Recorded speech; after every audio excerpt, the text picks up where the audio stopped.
you're on the Six Screens Telenetwork, earning the reputation of giving all the right ingredients, uninhibited, in exposing the hard, cold facts about the Watchtower Society.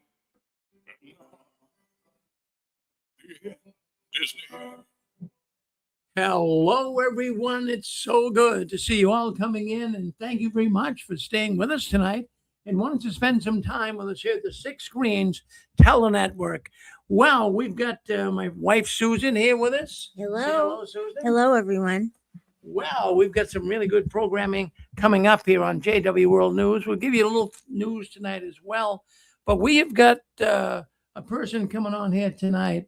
You know, we've been doing the program now for just about 20 years. And I have to tell you that we've had a lot of people come through here, many with very, very difficult stories to really grasp. So sometimes it's like so unbelievable, it becomes unbelievable. But we have got a woman coming on here tonight. In the 20 years of doing the program, this is one of the most extreme abuse stories in the Watchtower that I have ever heard. And she'll be coming on in about a half hour. She goes by her name, Sharon, and she's going to let us know what happened to her when she was a young girl, and also how she's even suffered for so many years, even as a grown woman. So she'll be coming on at 9:30 tonight, about a half hour from now. Let me just get into my notes here, give you an idea of what's going on behind the curtains. I wanted to make a comment. I made it on the Chronicle program before us, and it's dealing with when people win prizes here on the Six Screens. I can only send it to the person that won the prize. No third party people. I understand that you have a good heart. You want to help as many people as you can. But what happens, friends, is it's very, very confusing. So I'm going to ask those who do win prizes here on the Six Screens. Well, what you really should do is write me yourself. Give me your email address as well as your snail mail address. Then I can mail you the prize, whether it be cash, or whether it be books or T-shirts or whatever we're giving away.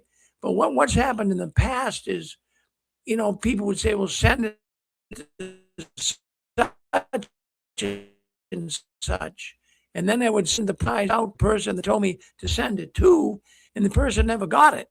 And then be writing me or calling me, "Rick, I never got my prize." And then I got to go back, and it's quite complex to go through all of that. So bear that in mind. If you win a prize on the Six Screens, give me your email, give me a snail mail, and you'll get the prize. But no more third party prize winners. All right. And I wanted to bring something else up here tonight that I don't know for sure, friends, but we have a man. His name is Chewy. And it's been reported today that some bad things have happened to Chewy, but we're not sure. I can't go on the record here. It's just on what I've been hearing. So if anybody out there knows of Chewy or anything that may have gone on with Chewy in the last few days, if you could call in tonight, I'd appreciate it. I've tried to get a hold of Chewy today and I could not. But there's some things floating around out there. A lot of ex-witnesses have been having a very, very difficult time. And we hope the unthinkable didn't happen to Chewy. We love Chewy. He's been on here. As a matter of fact, he calls me just about once or twice a week. And he lives in Oklahoma. And he is a former Jehovah's Witness. And he's got, he's got a wife that's still in the organization. So if anyone knows Chewy or anything about Chewy, please call me tonight because call in this program because I've been a little worried about him. I've been trying to find out as much as I possibly could about him. Friends, this is one of the problems that we have here at the Six Screens, as well as with all of our ex-witness friends. A lot of these people use fictitious names. A lot of them are very skittish about, giving us information of relatives, of friends that might also be ex-witnesses that we could contact if we don't hear from some of these people. But we have so many people missing in action that have been coming through the Six Screens here in the last 20 years. And it's very heart wrenching because you know these people, even though you never met them personally, they're like friends of yours through the social networks, and it really hurts. I've been worried about Chewy all day, really. So if anyone knows about Chewy, that would be good. And we also talked a month or so ago. Susan is trying to keep a database on ex-witnesses because what happens is, if nobody knows where they went or what happened to them, who do we get a hold to? Who do we call? Who do we find out? So if you want to share information with Susan, you can write me at jwworldnews@gmail.com and say, look, I've got an aunt that is an ex-witness as well, or brother, and I'm going to give you their telephone number. Just their email is fine even. And then if we don't hear from people, at least we have some contact that we can at least contact these people and find out what happened to them. So that would be good. That would help us all in our little six screens community. Susan, go ahead. Yeah, and we're not trying to be morbid or to try to put ourselves in your business. It's just that we care. And there's so many people that, like Rick said, we don't know what happened to them. We don't know who to get a hold of. And some people, they were getting married and they were on their honeymoon. They were coming to visit us and they never showed up. So we don't know what happened to them. That's the type of experiences that we're having. So please, just share a phone number or an email address. Give us your name, even your fake name, and say if you hear something happens to me, just call this number. Very good. Yep. Yep. In fact, I see someone saying check Joe and Fran. I have talked to Fran and Joe today, as a matter of fact, and they have little information as well. So just bringing that up because I'll tell you what we reported. Was it last week or was it the week before? I think it was a week before. I can't remember. But there was another man, Austin Williams, who was an ex-witness. He did YouTube videos, and you remember him. And he committed suicide in the last couple of weeks, and that was a shock, friends. And we also have news of another suicide that happened this week as well. So, in fact, there's 5 possible. Believe it or not, there's 5 possible suicides. Well, 4 because of we know about Austin. So there's 4 possible suicides within the last few weeks. So, boy, we'd like to know what's going on. Oh yeah, no, but we'll bring up more of this next week when we find out exactly what's going on with Chewy. So any information on Chewy or anyone else or anyone else that's missing in action here that, by all means, we'll bring this up next week. I'm going to play a video. I'm just going to play a video. We did an AI video that I want you to see, and it's concerning a woman that's going to be coming on here in about 20 minutes from now. So let's get this up. I want you to see the video because it's really remarkable, the story that Sharon's going to tell us. And I just want to give you a little preview of it. So let's see where it is. I don't see it here, darn it. Okay. Yeah, I have stuff up and then it goes away. Let me just check one thing. It's not that one. Did you send it to me? No, I got it here somewhere. Well, anyways, I'll bring it up in just a few minutes here. But in the meantime, what I want to do is I want to talk about something that really got my attention. I got thinking a lot about it. And, what's happening, and I find this really fascinating, that there's a whole lot of people as of late that have been emailing me and even texting me.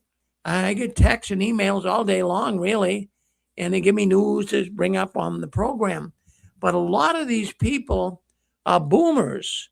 It's really amazing me. We're seeing, at least I'm seeing, many Jehovah's Witnesses that are leaving, and they're baby boomers. They're getting up there in age, right? And I think I know what's going on. I really believe I believe I know what's happening with the baby boomers in the Watchtower. I really believe that they are believing now that they've been scammed. Yep, I really do. I mean, you can pull the wool over people's eyes.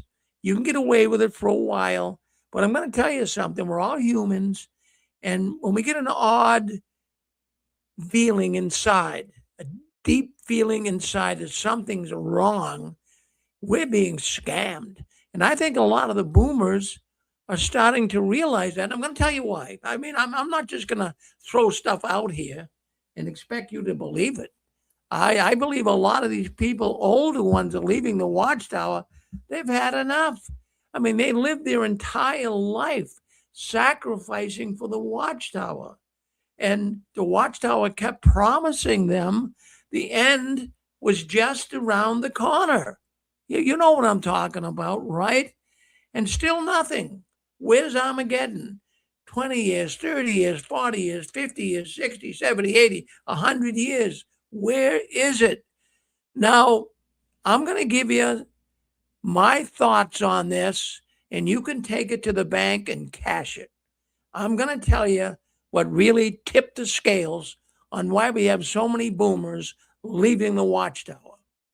November 2025, Watchtower. Oh, do you remember? We've talked about it here numerous times on the 6 screens. And what that Watchtower had to do or say was that the end may not come in your lifetime. Yeah, the boomers' lifetime. The November 2025 Watchtower study article, the article was entitled, Maintain Your Joy in Old Age. Paragraph 7, explicit. This I'm reading it verbatim right from the Watchtower. Paragraph 7 explicitly acknowledges that older Jehovah's Witnesses might pass away before Armageddon arrives. Now, this, friends, is a notable shift from decades of teaching the absolute imminence of Armageddon. This is a major shift. It's a scam. Wouldn't you feel like you were scammed? You gave your whole life? Yes. Hey, RJ. Yes. I look back at my time being a witness, and I noticed all the problems back then, or at least some of them. But I think what the problem is you buy the whole picture, and then you don't always agree with all the little details or all the little nuances. Yes. But all those little things start adding up. Well, they do, RJ. I mean, do you feel? I'm not going to Like, ask how old you are, but do you feel like you were scammed? cheated. I'll say I was cheated out of that. Cheated? Yeah. I was a hardcore witness for about 6 years. That's not as long as some people, but that's a long time. Of course. And when would you sacrifice 6 years? There's not a good time to sacrifice 6 years, right? Yes. Even if you're age 60 to 66 or 66 to 72, never a good time. No. So how long you been out, RJ? About 18 years, I think now. There you go. Well, I mean, people just getting out right now, they definitely feel as though they're being scammed. That's for sure. That is absolutely for sure. Yes. But yeah, let me go on with this. Let's see what we got here. I'm just trying to get a video up here that I wanted to play to show some people tonight a video we did on the guest that's coming up. Susan? Hey, Rick, Yeah. what advice would you, like I always said, when you were getting out, I was getting in, or, I was already in, but it took me another 4 years after you left to get in there. What would you say as you were walking out and somebody's walking in? Like, what's your advice now? I'm sorry, I missed that question that you asked me as I was uploading a video here to show. Go ahead, RJ, with that question again. you know, they say in psychology, they say, you know, if you want to know where you're going, ask somebody on the way back. Oh yeah, Like well, if you're into accounting or nursing or wherever, ask somebody who's retiring from it what they would tell you. You know what I mean? yeah, Okay. yeah. So, you know, to like a young witness, what advice do you give them, or how do you get them to see your point of view? Well, there's so many things. I mean, there's no real way. It's hard to enter the atmosphere of a Jehovah's Witness. But I mean, a younger one, they'd be easier to talk to than an older one. But one of the approaches you could use, and it was a friend of mine, he died. His name was Mark Paulo. And he, at an older age, was going to college. And he wanted to learn some things he couldn't learn when he was one of Jehovah's Witnesses. But one thing that he did do when he was going to college up here in Massachusetts is one little thing he said, you can't really, talk to witnesses, because there were some there in school, in the college of all things. And he says, you really can't go up to them and start feeding them all this apostate propaganda, as they would look at it as. But he said, just ask them if they know the history of the Watchtower, if they know the history. And it's a good entry point. So I would do that. I wouldn't go up and tell them right off bat that, you guys are all wrong. You guys don't know what you're talking about. I'd ask them if they really have ever looked at the history of the Watchtower. That's one thing that I would really, ask them to do. But it's a shot in the dark. Whether they would listen or not, I don't know. But anyways, RJ, I wanted to discuss too with the people online tonight that we've been talking about this idea of Armageddon not coming in their lifetime. And, I'm thinking that Watchtower article of November 2025 talking about it's not going to arrive in your lifetime. That's a big letdown. It really, really is. Think about it. A lot of the baby boomers, including myself, you gave up a lot of time. We were out preaching, going to meetings, going to conventions. We sacrificed weekends. When we saw all of our non-Jehovah's Witness friends going off to baseball games, football games, they're doing all these fun things in life. And here we are, witnesses. We're not doing nothing. We're going out in service and going to meetings. And then also you're hauling your family off to a convention in the middle of summer when you could really be having a good time. But we're going to conventions, and a lot of our peers who weren't witnesses, well, they're going on family vacations. I used to think about that because I used to have people working for me that weren't witnesses. And, my vacation was go to a convention, and they're going off to the beach and the mountains and camping and having a wonderful time. But we're going to meetings and doing things that were just miserable. We couldn't have any fun.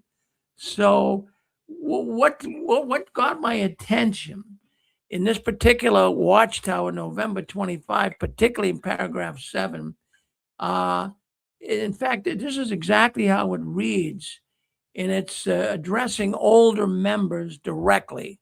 And it's saying to them, perhaps you were saddened by the possibility that the end of this system will not come in your lifetime. Well, that would make you sad. And then that's right in the Watchtower magazine. Hold on one second. Yes. Rick, I'm sorry? Rick? Yeah, go ahead. Yeah, it's still. Yeah. Yeah, Stephen Lett just a year ago on YouTube says we are living the last seconds or the last minutes, of this system of things. I forget the exact verbiage that he used, but basically he just said almost tomorrow morning it's going to be Armageddon, and now they come out, and he's a government body member, Stephen Lett, and then they come out with this. You might not see it in your lifetime.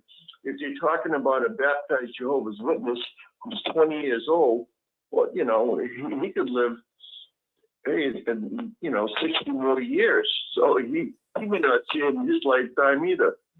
I don't know why they're building all those buildings up in Warwick in upstate New York. Or buying buildings. Those buildings are going to be there for a century. Thank you, Rick. Well, thank you, Dick. No, these are things that don't you think, Dick? I mean, you're in my age group. You just had a birthday, you're my age, and don't you think for a second that these baby boomers aren't thinking of this? Building buildings. We couldn't do this. Many witnesses never bought a house. You know, why would you want a house? Wait till after Armageddon. Many witnesses didn't have children. Many witnesses, as we all know, and we talk about it all the time, didn't go to school, didn't do this or whatever. So all of a sudden now, we're looking at an organization going gangbusters. I mean, they set up an asset management company in Ireland. They're buying real estate all over the place. They just bought a big warehouse, IBM. Well, probably a data center. It is a data center up in New York. And at the same time, they've scammed the people. So people are waking up and smelling the coffee. Now, this is what I want to tell you, and I think this is disgusting. This really makes me sick when you stop and think about it. So how really, in that particular Watchtower, we brought this up before, but I want to say it again on, how is the Watchtower going to help these people who are coping, witnesses that are still in, and, they're not going to go up to an elder and say, I'm sick of it. They're thinking of it, though. They are sick of it, and they're thinking of it. So how is the Watchtower, and they're good at this, they're good at softening the blow. Let's go with that. So how is the Watchtower going to make the witnesses able to cope with the problem of Armageddon's not coming in their lifetime? Well, Well, hey, hold on 1 second. Let me just finish, okay? Hold on 1 second, RJ. So how is the Watchtower going to have people who have been told Armageddon's coming in their lifetime? How are they going to tell these people how to deal with it? Well, they're saying that, this is a divine delay. A divine delay? Where Jehovah, did you get that? well, it's right from the Watchtower. So they're saying that this Armageddon not coming in your lifetime is a sign of divine delay or mercy and patience rather than failed expectation. Do you buy that? Do you look at this as a sign of divine mercy and delay? They got a lot of I guts. don't buy any of it, Rick. Oh no, how could you? But this is what they're doing. And they're trying to, give it in such a way that, because of the time that we're all living in, Jehovah. Now, I'll tell you what, they're speaking for the God of the universe. Who gave them permission to do that? So they're saying here that Jehovah is feeling that more time is needed so more people would come in the truth. Is this sick stuff or what? Yeah. Well, let me tell you, Rick. You're in the Northeast. I'm in the Midwest. To quote your buddy Stephen Lett, we're living in the last days of summer. I remember conventions. You had to wear a 3-piece, or you had to wear like a full suit with a jacket and everything. And it would always be like 80 degrees at the convention hall. Yeah. Oh yeah, no, I know. And then other people get to enjoy their summer. For you and Dick, it's the Hamptons or the Pocono Mountains. For me, like the Chicago area, the Midwest, it was Traverse City, Michigan, the Upper Peninsula. For other people in the West, it's Lake Tahoe or whatever. But going up north and going to like vacation areas is so important to families in the summertime. And then you're deprived. That's one of the small things you're deprived of being a witness. Well, yeah, it's a big thing. It's small but big. It means a lot. Look, you got to have fun in life. You can't constantly be adhering yourself to the teachings of the Watchtower. It could drive you nuts. But here's another thought, RJ, and those listening in. And I'll tell you, this really, these guys ought to really be arrested and thrown in prison for what they've done to people. Now, the text in this Watchtower, and we talked about this before, but I'm going to reiterate it. Now, they're trying to make people my age, 60s, 70s, 80s, they're trying to make them believe that it's okay. Just be patient. Wait on Jehovah. So what they're saying here is they're explaining that Jehovah is patiently waiting to give more people, including many family members, the chance to learn and serve him before the end comes. Now, I don't know if that would totally satisfy me.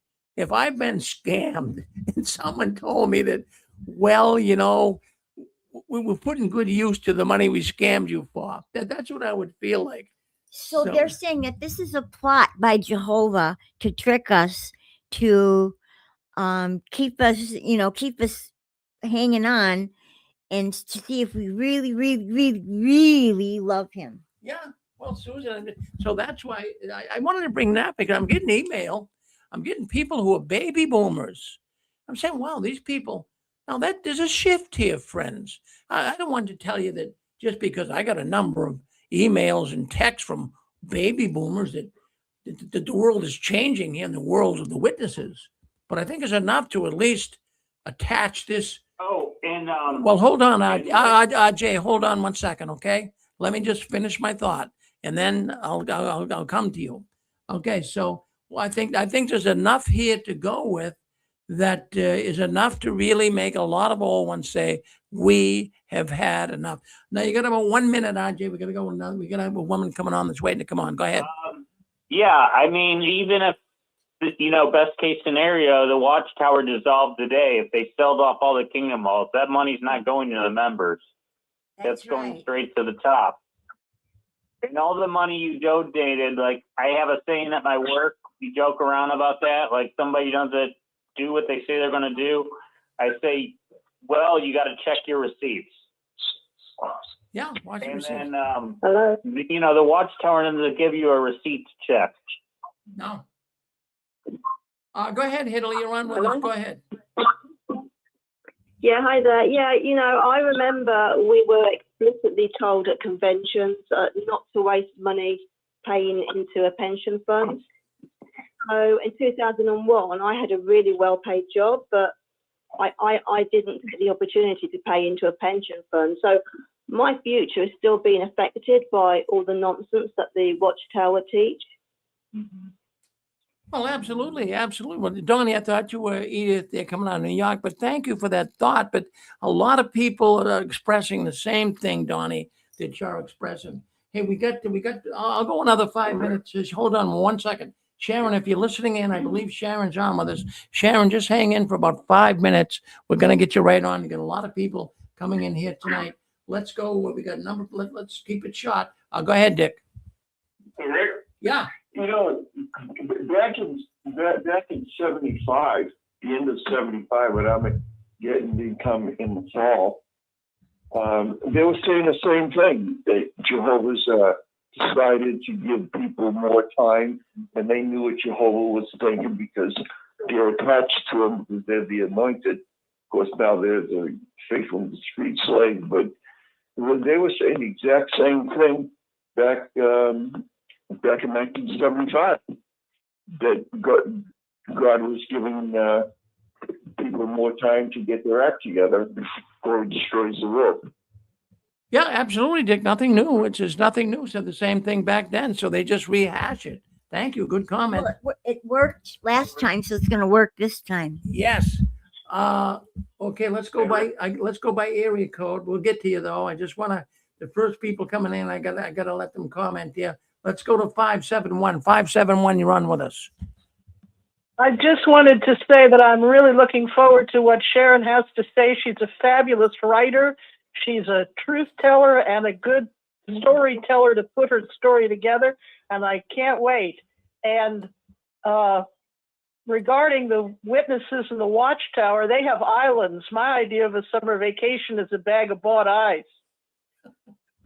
You're a hot dog fixer. All right, let's go with 720. I think that's Dan and Angela. Go ahead, Dan. Hey there, Rick. Yeah, I think a lot of the witnesses now, I think you're onto something, but I think a lot of the witnesses are coming out of denial, because when that first article came out about, we might be alive, and not, I forget how you put it. But anyway, a lot of the witnesses I talked to acted like they never heard it.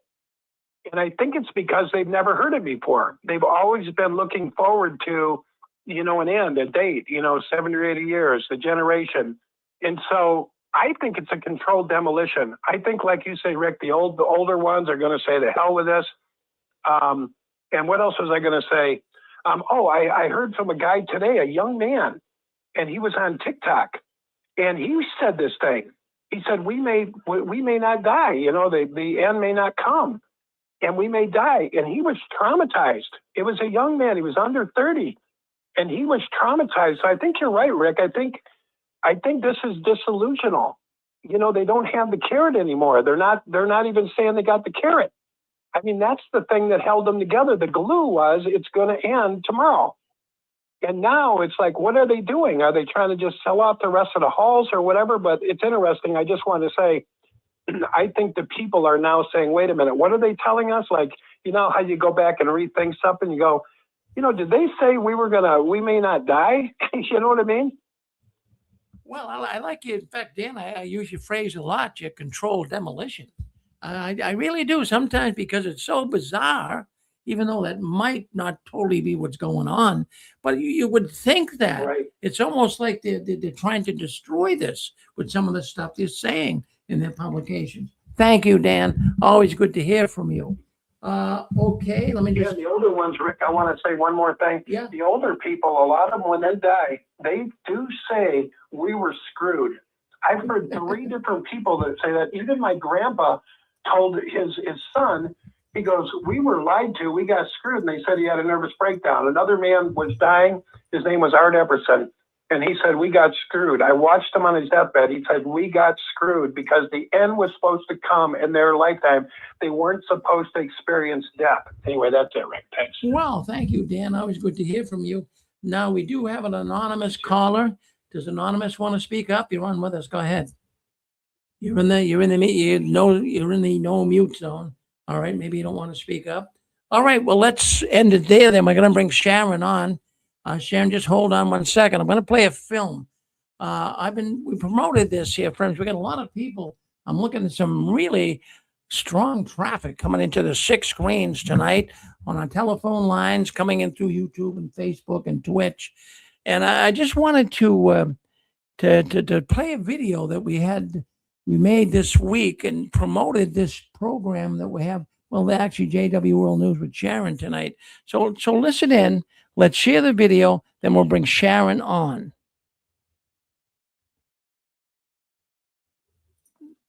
One second. Get it big. Let's play it. Behind the image of a devoted Jehovah's Witness family were secrets defined by fear and extreme abuse. This Saturday, on the 6 Screens Telenetwork, here's Sharon's gripping story. An emotional history of her oppressively strict father, an elder in the congregation, and her severely abusive mother who carried dark secrets of her own. Her childhood was anything but safe. Join us this Saturday on our conference call, where we'll be discussing the theme, Extreme Abuse in the Watchtower Organization.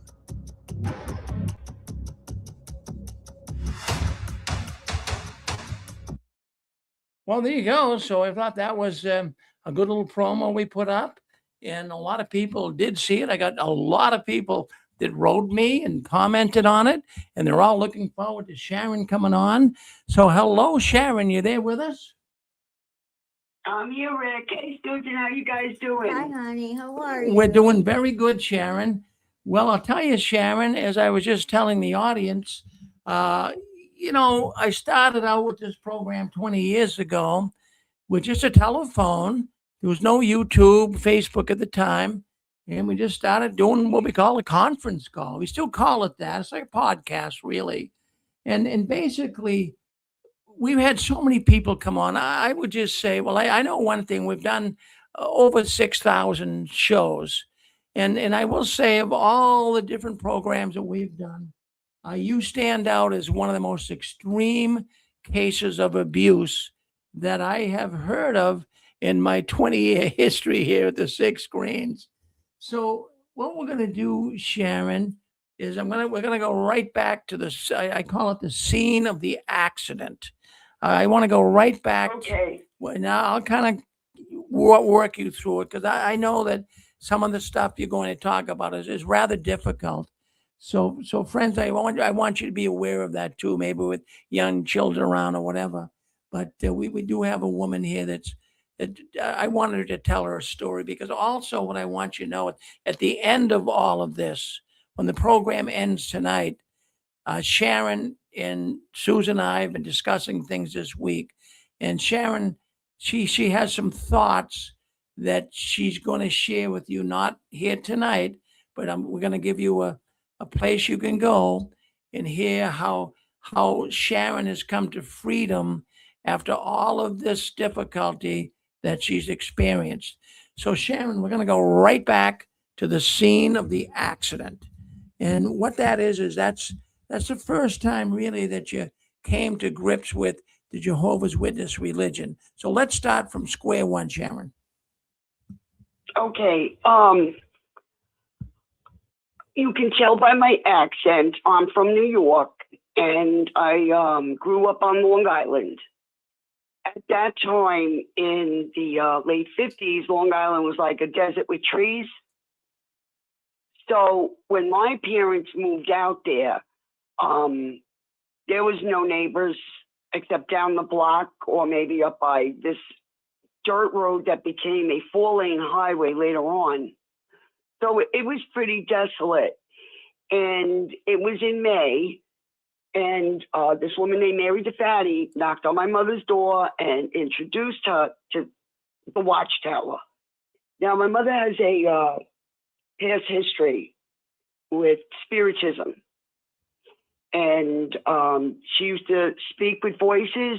She used to tell fortunes, put spells on people. Grandma told me that when they came here, they had the crystal ball, the whole business. They had it all. And, you know, when my mother joined the Watchtower, it was like she broke free of that. But as I tell you what happened in my house, you'll see she just delved deeper into the evil. And the Watchtower was the trap door. And she went through it willingly because she was lonely. They're predators. All right. My father was brought in 61. He became a witness, but my mother became a witness in 59. And I remember the Bible. This is why it is extremely important to me, because that is the first book I read. My mother started teaching me when I was 3 years old. I remember getting dressed up to this Bible. I remember the build up to this Bible that I was going to get. And Mary DeFatti, she really, really went at, oh, you're going to get the New World Translation, the whole thing. So here I am with my patent leather, my velvet dress, little velvet dress, the little socks, everything. I remember what I wore. I remember coming down those stairs, and I remember sitting on the couch waiting for this Bible because God was coming into our house. Now, I was a little kid, and I remember that specifically.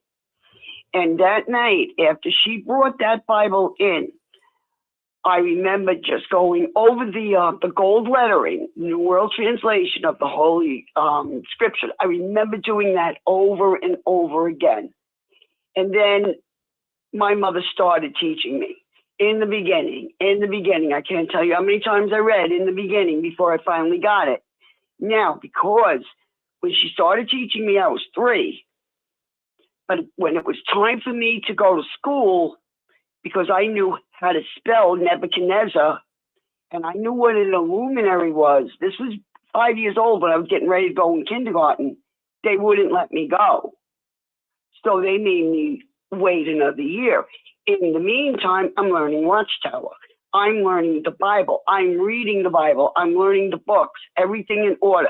It's like going into compartments into my brain. It is forming me. It is forming me along with the Watchtower teachings. All right. Well, let's stop right there for a second now. Let's stop right there for a second. Go ahead. Now, I just want to give the audience a little more understanding of your mother. Your mother she was a gypsy, right? Yes. And was she from Romania? No, my grandmother's family were from Budapest, Hungary. Hungary. Now, okay, so so your mother also was a psychic reader at one point, right? Yes. Palms, everything. All right. So she was that when she actually started coming into the Watchtower, right? Yes. Yes. It was like she said she was breaking away from that. All right, good. So, all right. Just wanted to give the audience, to really, you kind of grew up in a spooky household here, Sharon, but go ahead and continue. Yeah. Oh, you ain't kidding. we had a bed that when you laid in it, it would massage your head. And we used to fight over who was going to sleep on that side of the bed so that our scalps could be massaged we didn't see the hands, but you felt it. You felt it. So it wasn't one of those. I mean, I have a bed that's got a motor underneath. No, this is in the 60s. So, I mean, there was no motorized bed. It was No. Wow. Well, that's so your it mother. was a regular bed. Wow. Yeah. So you felt that this is how spooky our house was. My brother, who's still in Watchtower, but I think he's like teetering. He used to scream that there were helicopters in his room, and when an adult would come in, he called them the snot men, and they would disappear into the corners of the walls. This is when we weren't even 10 years old and we were going through this. Wow. Well, Yeah. I'll tell you what. No, that's now your father, as you were saying, your mother came in the so-called truth first, and then she kind of got your father to come in. Is that how that worked? Yeah, a little bit of that. Eve, here's the apple. You coming with me or not? Yeah, a little bit of that, because there was a lot of fighting for him to become a witness. So there was a lot of fights, and then 9 months later there'd be a baby. So yeah, I think all that it was just such violence. And there were times that as I was growing up, my bedroom was above their bedroom, and the TV would blast and blast in the middle of the night.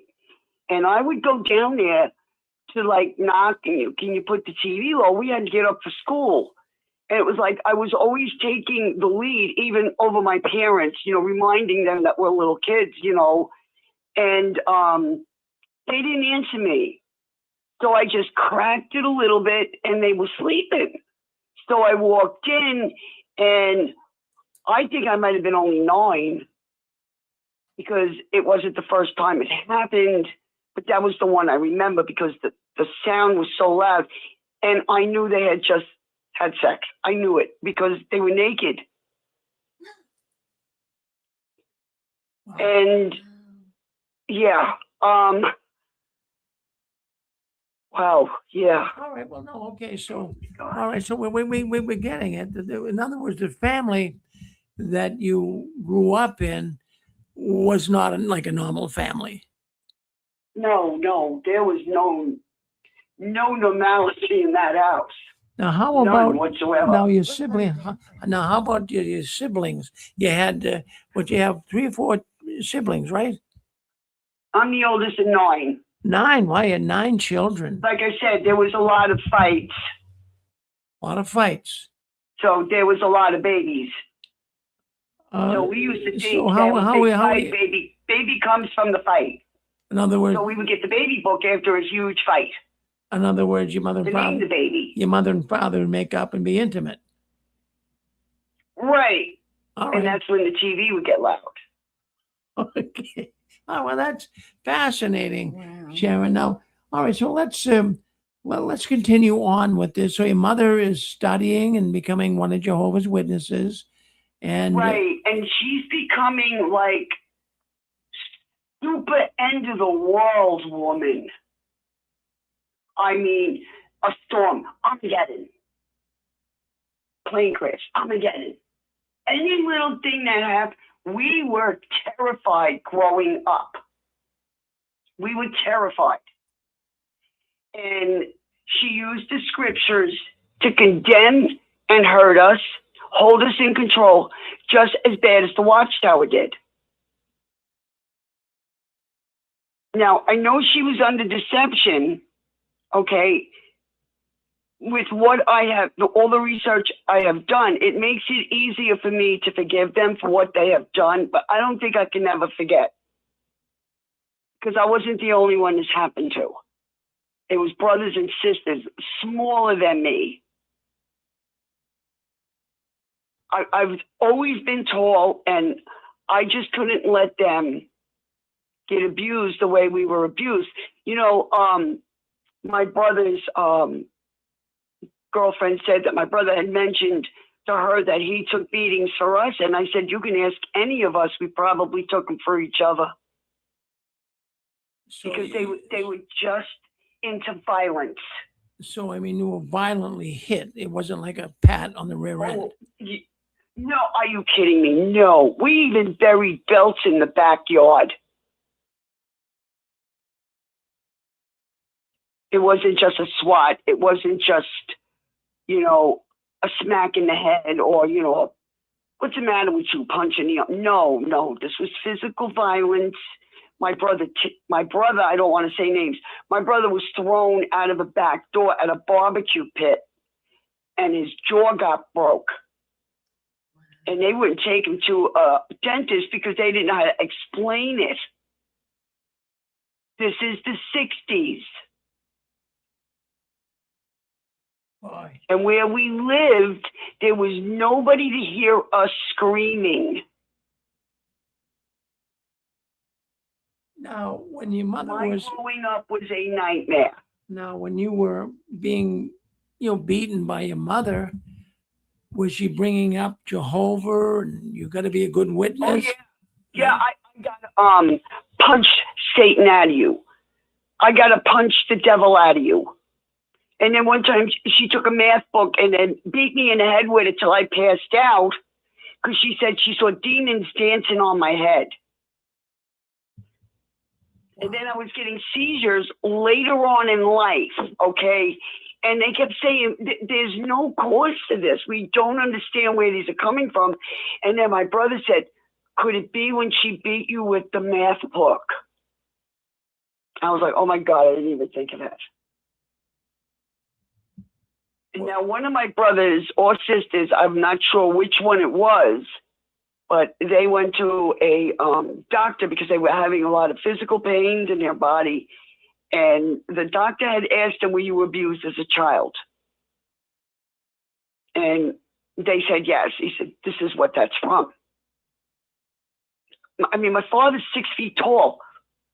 These are little kids being thrown downstairs out of cars.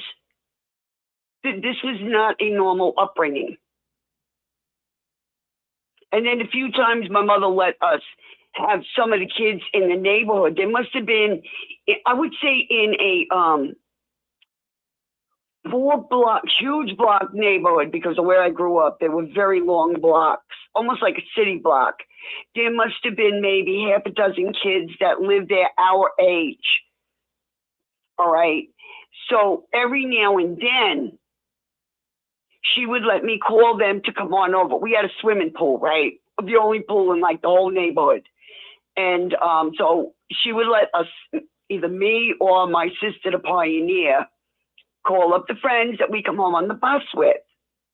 She would always single out a kid and go in the bedroom with this child lock the door, TV would go on loud. And I didn't make this connection until Connie was sitting in my living room 3 years ago. And we were talking about something, and I looked at her and I went, oh my God, Connie, I just had a flashback. I just realized something. And she said, what? I said, I've been complicit and I didn't even know it. She goes, what's going on? And I told her what I just said to you, okay? And her mouth just dropped open. And she said, Sharon, it had nothing to do with you. You were a child too. And if it wasn't for Connie saying that, if she wasn't there at that moment, I'd probably carry that guilt. But Connie was in my living room when I had that moment, that revelation, let's say.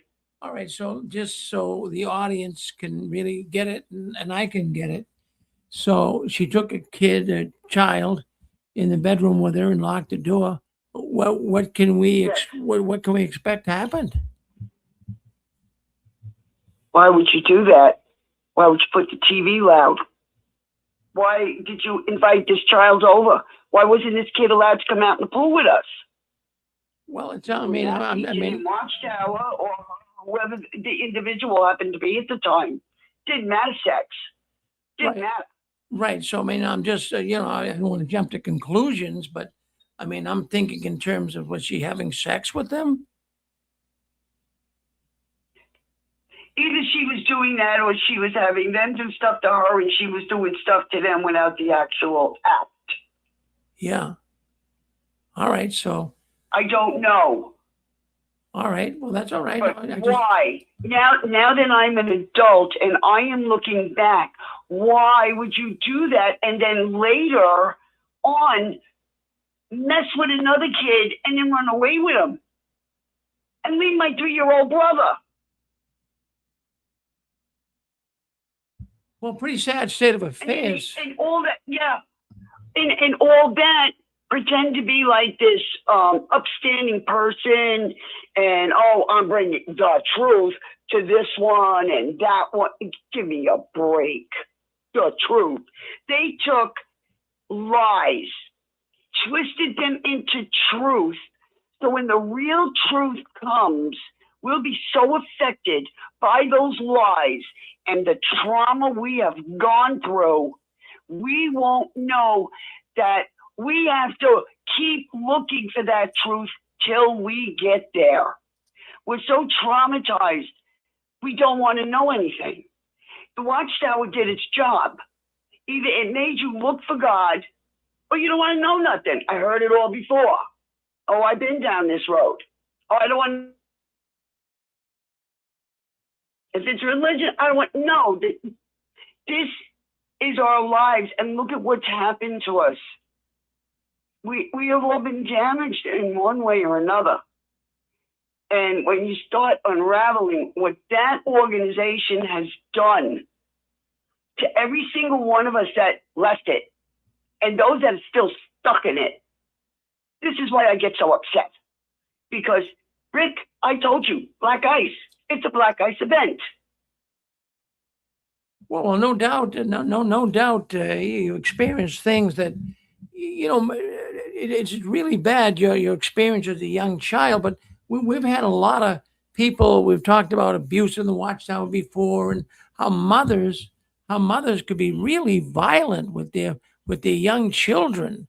We've had people call in. Oh, yeah, we had a coffee can underneath the bathroom sink filled with wooden spoons. You would hear children screaming, "No, mommy, not the bathroom." What are they doing to these kids? You're bringing them into a bathroom, you're trying to train them to go, and yet you're taking them in there to beat them up? Well, all of us can talk about seeing that even in Kingdom Halls. Little kids being lugged out of the... That's what I'm talking about, in the Kingdom Hall. Yeah. But then they don't show you what's going on in the individual homes. Everybody's all dressed up. My mother used to make sure we were dressed to the nines. Yeah. Everything ironed, all that for the image. The idolatry with a capital I. Well, we had a... Never mind what you're doing to children's psyches. Well, we had a special pioneer woman come on here one night, and she was in her 50s, and she gave us the story of what happened in her family. And her father was an elder. We've heard these stories, terrible. And the father would, everyone at the Kingdom Hall thought he was an angel. Oh, they loved Brother John. They loved him so much. Oh, what a nice elder, what a nice man. But boy, he was so violent with his children.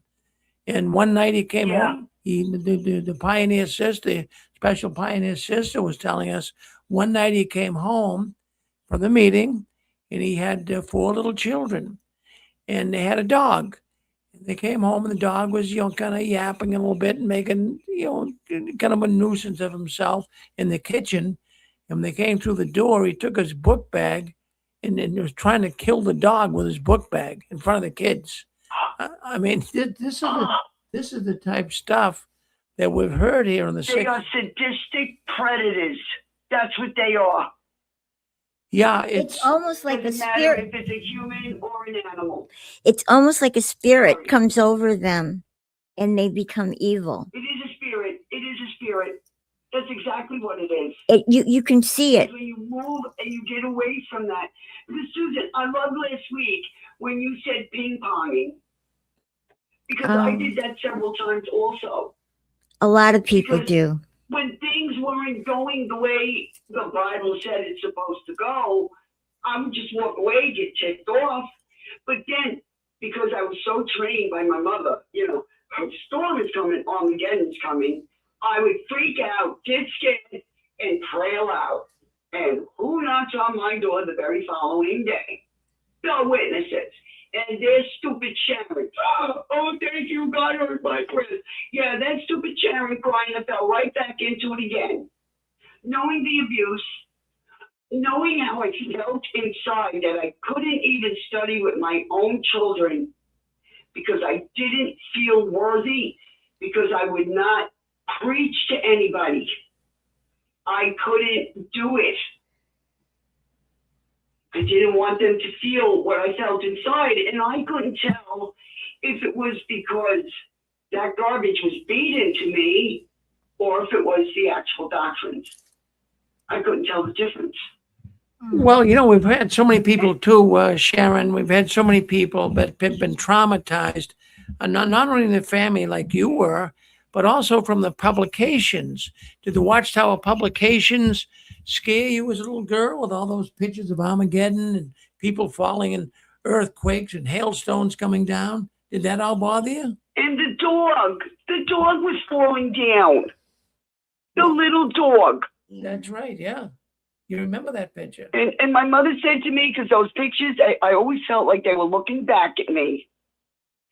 So she says, here, color them. That made it worse. Now they were staring at me, not just looking. They were staring. So just to prove that point, okay, my elderly gentleman across the street, I've been warning him about the Watchtower. Like I tell you, I warn everybody around here. I warn the people up the courthouse. I warn the post office lady. I just warn them. And then, so I've been telling him, and he told me he had a Watchtower. And I said to him, I'm coming over with my mirror. And I go over there, and no matter which way, I don't remember what publication it was, because that thing does not come in my house. I had that paper in my house, that Watchtower in my house, 1 hour. Me and my husband fought about the stupidest things, and I threw it out in a box under my carport, and we haven't fought. All right, so like I said, I brought the mirror over, and I was folding it every which way, and I was showing him, and he was standing above me as I was holding it in my lap, and he says, if I didn't see this, I wouldn't believe it. So I explained subliminal images to him, and then he said to me, what about the Bible? And I said, none of my Bibles have pictures. So he pointed to the one his mom gave him, and I pulled that one out. It was a big, monstrous Bible, right? I opened the book. First page that shows up is the picture that's supposedly of Christ in the red robe. I put the mirror down. What did we get? The other side of Christ in the red robe. That was all we got.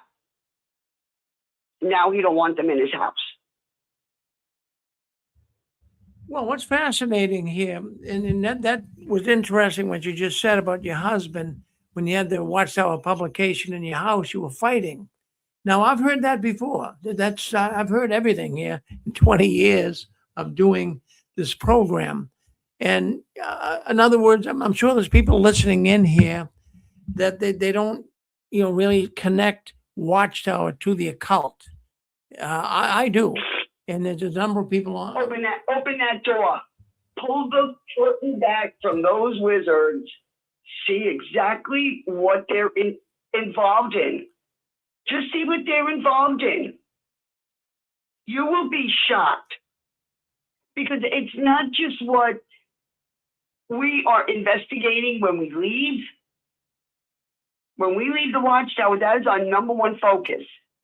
It's to show everybody else what they are, what they're capable of, what they did to us personally, family-wise. And that's like what we do. We don't go any further to see how utterly corrupt they are. They're, oh my God. I cannot get into it on here because, Rick, I don't want you getting in trouble with, your YouTube cops. So I don't need you getting in trouble with that. But yeah, you have to keep digging and digging and digging about this organization because, they put those little faces on how much they love everybody. No, they hate us. They only want our money. They want our sweat. Governing body don't care. They walk over your dead body. They'll take your wallet. You're not using it. Well, I'd be willing to say that most of the people listening to this program are totally 100% in unison with you, Sharon. And the thing is, just to stay on that subject here for a second or two, there is, when I first started doing this program, there's a lot of things I didn't know about the Watchtower. I didn't think they were as bad as they are. But the longer that I do this program, the worse they become. Go ahead, Susan. Sharon, I have to honestly tell you, I've heard some of your story before, but to hear all this now, I'm in shock, to be honest. I don't know how you. No, I'm fine. No, I'm glad you're saying all this. It needs to be said. It does. People need to realize how evil and satanically backed this organization is. You forget. You think, oh, the Bible, and we go and we sing songs and we go preach, and we're kind of Christian, sort of, kind of. No, we're not. We're being led down a bad path, and you're showing us. And you're showing us this. So thank you for having the courage to do this. But I have to tell you, you had it, like Rick said, probably worse than anyone else we've heard yet. Yeah. Well, the thing is, too, Sharon, and what's of interest here to me and what's kind of resonating through the framework of my thinking. And there's only, I don't know how an organization can be this evil. Yeah, I know. I really, I don't have a soft spot from the top of my head to the bottom of my feet. How an organization who's supposed to be a Christian, the only true godly organization on the planet, can treat people the way they do, have some of the most heinous things taking place that they cover up, mainly child abuse, rape of women, sex trafficking. We've heard it all here on the 6 screens. And yet they want everyone to think of them as being so pristine, pure, and clean. These guys are charlatans. And, the only thing... That's idolatry, Rick, with a capital I. That's what they are. They want you to worship them. They're worshiping money. They're worshiping the God behind money. Yes. That's their love. That is the root of all evil. The love of money. Not the money. It's the love of money. Look at the depths that they have gone to have kept that money. Changing this, changing that, making people kill themselves. I mean, this is a death cult. Yes. Every time a child, a woman, a man bleeds to death, this is what they're doing. They are sacrificing people. My grandson's other grandmother, my firstborn grandson, JW, okay, she had a simple operation. Yeah, something went wrong, and all she needed was, I think it was a pint of blood. She wouldn't take it. She's dead. The stupid idiot is dead, and I'm sorry for saying that. No, I'm not. No, I'm not. Because if she loved her children, if she loved her grandchildren, if she loved herself, she would have researched to find out that, yeah, said eat blood, not help your body. I demand mercy, not sacrifice. That's in Hosea. And also in Hosea, my people died from lack of knowledge. If she knew that, she'd still be alive. She'd see her great-grandchildren right now. But no, she had to listen to an organization that has a history of death. Where is their life? Where is it? They didn't even want women to celebrate when they were pregnant. Well, what did they say when a woman was pregnant during that time, the 70s and the late 60s? Oh, woe to you. Where is that urgency today? Well, Now, you know, what- well, what's in now? you got 34? well, no, you got me thinking here when you say that. Woe to you! No, they really did. They looked down on everything, all of the little joys in life, all of the little accoutrements, you could say, Right. all of the little things that you could really They enjoy. took everything Yeah. from us. Yeah. Everything. They took our family. You know, Sharon, one of the first things God told Adam and Eve to do was to multiply and fill the earth, to have a family. The Watchtower doesn't want us to have families. They want us to be pioneers. They want us to go to They're Bethel. part of the They- zero population group. Right. They're taking They are away. demons. They're taking away the first thing God gave as a gift, the family, the life, having children. Took it away. It made it evil. Susan, what you're saying, right? With what you're saying, think about what I'm going to say right now. Even sex, they corrupted. They dared to go into the children. They corrupted it themselves. They are demons. They are evil. And I cannot stress that enough. What's the other word? Possessed. Yes. They're getting their riches now. They're getting their goods now because they know where they're going because they're the false prophets. They know. They ain't getting nothing. I agree with Get it right now. Get Don't- it right now. Donald, what do you want to say, Donald, to Sharon? I was just going to say I agree with her on that as well. They are definitely evil.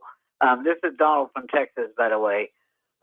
They are beyond horrible. They are what I've been calling Satan's excrement.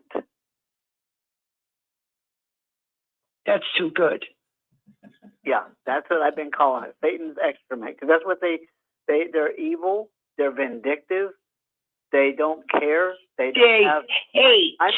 I never was a JW, but I studied with them very briefly in the early '90s, and I am 61 years old now, but yeah, they are evil beyond measure. I mean, evil is almost a nice word to call it because I can't come up with a word that would really. What kind of normal life can one expect to even have after leaving that? Unless you undo what that did to you, you're going to carry that baggage the rest of your life. Well, they didn't because do it's much. traumatizing. They didn't do much to me because I didn't stay in it for very long. I got out pretty quick. Well, this is mostly for like the children that were raised in it and beat the mess out of it. This is the truth. This is God's word. Yep. And the thing is, they've taken so, like Susan said, they've taken so much away from people. Everything from your dreams, your jobs, your careers, your sex life, that too, and robbing children of their rights. Innocence. It's bad. It's right up Satan's alley. Yeah. Well, the thing is too. I'll tell you. Hello? Go ahead, Italy. Yeah, say hello to Sharon, Italy. No. You could say what you're gonna say, Rick. But hi, Sharon. Oh no, go Yeah, ahead. go ahead, Rick. Go ahead and talk, Italy. Yeah, I can wait. Yeah. I just didn't want you to lose your thought, Rick, or Susan. I just want to say a quick hello to Sharon. Hey, a fellow New Yorker here from one of the other 5 boroughs. I don't try to say where, Yeah. I'm from one of the 5 boroughs, and I just want to say I agree with the other brother from Texas. I agree with what everyone is saying. This organization is so heinous that to the point that I remember when we were kids, if you went to sleep in the meetings, you got beat. If you didn't comment, you got beat. You got yelled at. You got screamed. You got like the crazy as Toni Morris was telling everyone when he was, excuse my French and Spanish and Italian, whatever. Hey, if the kids don't, get baptized, no driver's license for them. No driver's license, yeah. Yeah. Total control. And also when it comes to the hobbies. Now, and I'm going to say this real quick because I don't want, Rick to lose his thought and everything, is that there was the congregation that I left, and the elders, there was 2-3 elders, particularly one elder that could not stand my family for years. And I wasn't in this congregation for years, but we were in like the neighboring ones for years.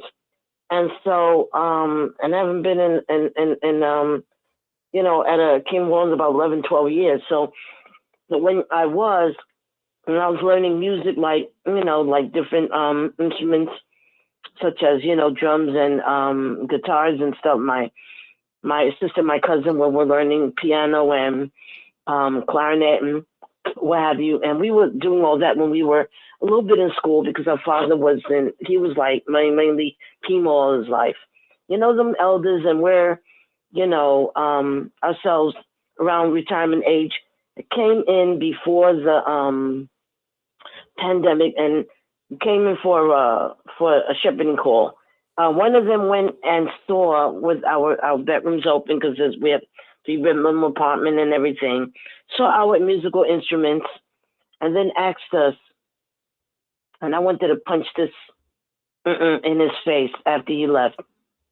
Why don't we take the musical instruments instead, sell them to whoever, take the money, put it in the donation box for the organization, and we stand out mainly in field circus because that's what I call field circus. Field circus. Great one. Most of the day. Plus also not to also go, and this is the other clincher, to a gym to work the hell out, for our health and to get whatever fat off of us or whatever the weight. Did not want to do this. And a lot of people have left the organization from him because from the congregation and the neighboring ones, because he kept trying to go into people's homes and get all up in their business to the point that one sister said she saw him going into one of her closets where her clothes was at.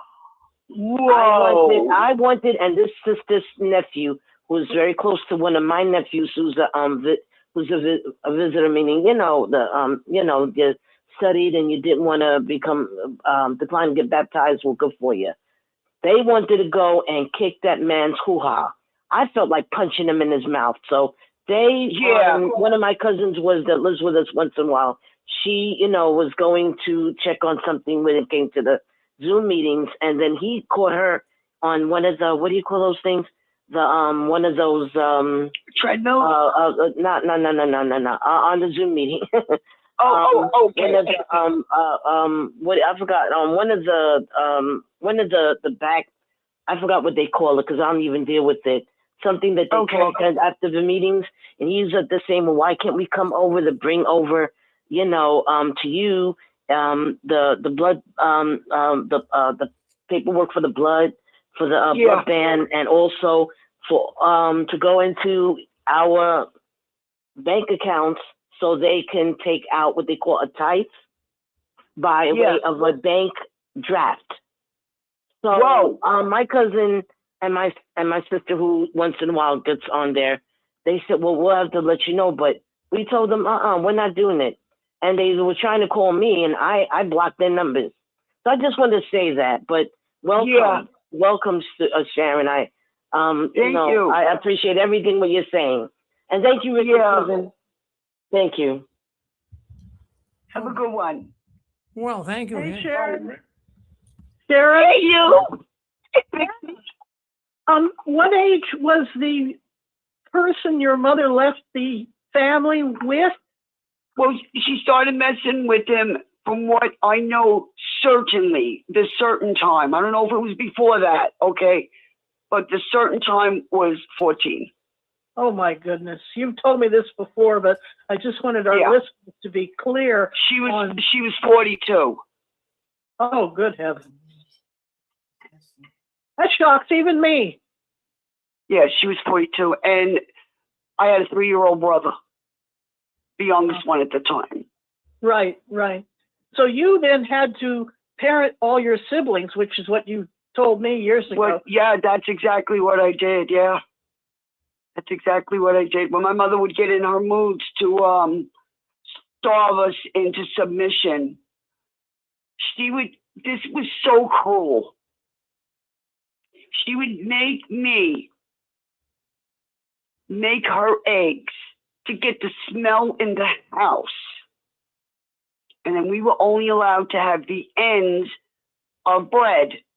The 2 ends that were there, I had to cut that into me and my brother and sisters with peanut butter into little quarters to stretch it out for us while she ate the eggs with the smell in the house. Sounds like Hansel and Gretel. It was horrible. And I don't think my brothers and sisters remember this. I really don't, because I think they blocked a lot out. Yeah. Well, that's what I think. Trauma, the book is called The Body Keeps Score, because the trauma is stored in the body. We know that. We've discussed it. Right. It's your brain is like a tape recorder. You just got to know how to hit rewind. Right. Now you remember that Paradise book too, because you were telling about the little dog. Yeah, the little dog. Now in the that 2 Paradise pages with book, the bones. Yeah. Yes.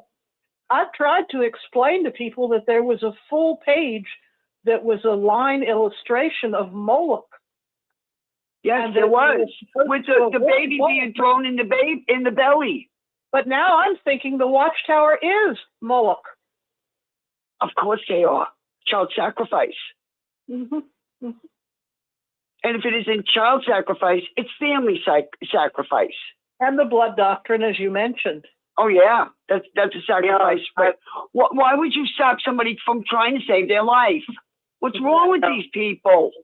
Now, when I was learning to read with the Paradise book back in the baby boom time, the brother that stayed at our house was part of the Watchtower executives. You know what might end the blood? I'm not finished, Donald, dear. He was part of the Watchtower executives. And he said about the Paradise book, when they had the picture of the angel in it, he had a whole story about the angel with the flaming sword and how great that was. And he was always saying agape. And as an adult and as a reporter and as a person who studies religions, I learned that the New York City Lodge of the Ordo Templi Orientis is the Agape Lodge. Wow. The Sundays they had on that, what was it, Stanley Theater, Long Island City, before they removed it. More the XJW was pointing it out. Yeah, that's a beautiful theater. That goes back to Zoroastrianism. Yeah. All the red carpets and everything. It was gorgeous in there. Yeah. Well, it's been a long, strange trip, as the Grateful Dead band used to say. Ain't that for sure? When I look back at my early life and find someone who remembers that Paradise book, it's good to compare notes with you on that. Right. Right. But the one that scared me the most was the one with Ezekiel looking out on the valley of all those bones. That scared me the most. Yeah. Let's go to 860. Thank you, Pixie. 860. Come on. Say hello to Sharon.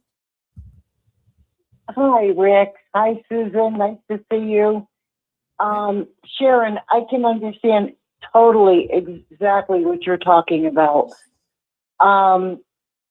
I was raised, born in, but the thing is this religion is so demonized. It really is. I mean, the religion itself is full of demons. Yes. I can tell you some stories that would make your toes curl. Really, give you goosebumps so that you feel like your skin is no longer there. It's not easy to deal with all your life. I'm 71. I just turned 70. Well, it's going to live with you the rest of your life. Oh, I know that. I know that. The only thing is we have to get the hate out of ourselves and the evilness, because this religion has damaged so many people. And the thing is that if you can put everything into perspective and realize that this religion is nothing but demon. I mean, it's just part of a bigger master plan. When you go to bed at night and there's a thunderstorm and you crawl under the bed because you feel it's Armageddon and you're gonna die, that's horrible. And to wake up because you feel something touching your feet when it was only your bed cover and you think it was Satan. I mean, come on. I remember the 60s, 70s, 80s, and early 90s. When everything in this world was Satan. These people worship Satan. Yes, they do. Brought in, all they ever talked about was Satan. It's like they refined it. They refined the service to him. They worshiped Satan. If you remember in the Bible where it said to worship Jesus, they turned it around and turned it into obeisance to Jesus and worship to Satan. Right. They're J God. What you got to do, Sharon, is just turn it all around.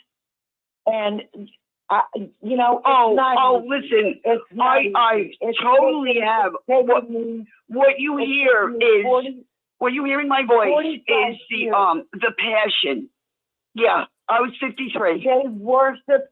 I know from fact the 60s, 70s, 80s, and I left in 1987, the year my dad died. I got baptized 4 months after he died. And that was only because I promised him I would. That was the only reason why I did. And then 4 months later, I was gone.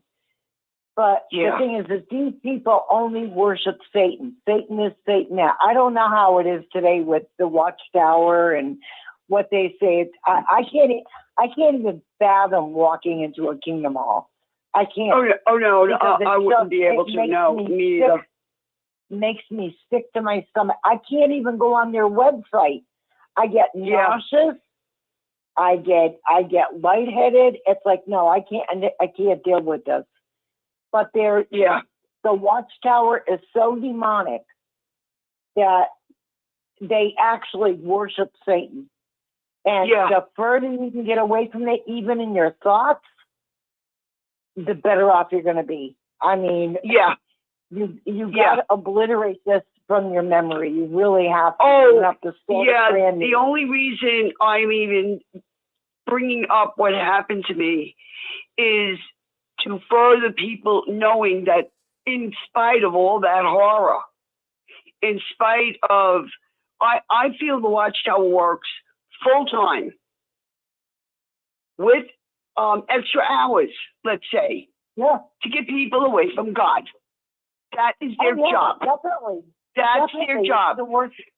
It's the work because when you leave, you find Christ and you look the way the Bible says, you search for me and you'll find me.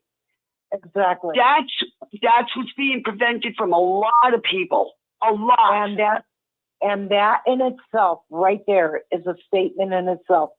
You don't have no room for anything else. No, not with all the roads that I have gone down to try to find the comfort that's been missing from my life, because I want a relationship with my Father in heaven. And they took that too.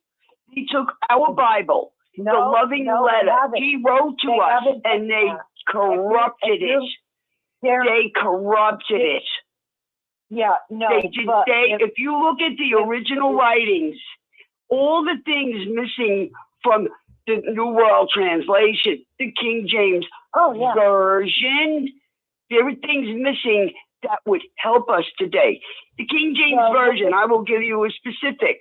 Ephesians 6:12. Where is our fight? Not just with flesh and blood, right? Right? Not just with flesh and blood. Follow where I'm going with this, because the Watchtower is guilty of this also. Right. Well, Sharon, what we'll do here is we're going to do I got a whole recording. I'm sorry. Yeah, got a whole recording on that. Yeah, I get past. You passed it. That's okay. So, go ahead, caller. Did you want to say that, Sharon? Go ahead.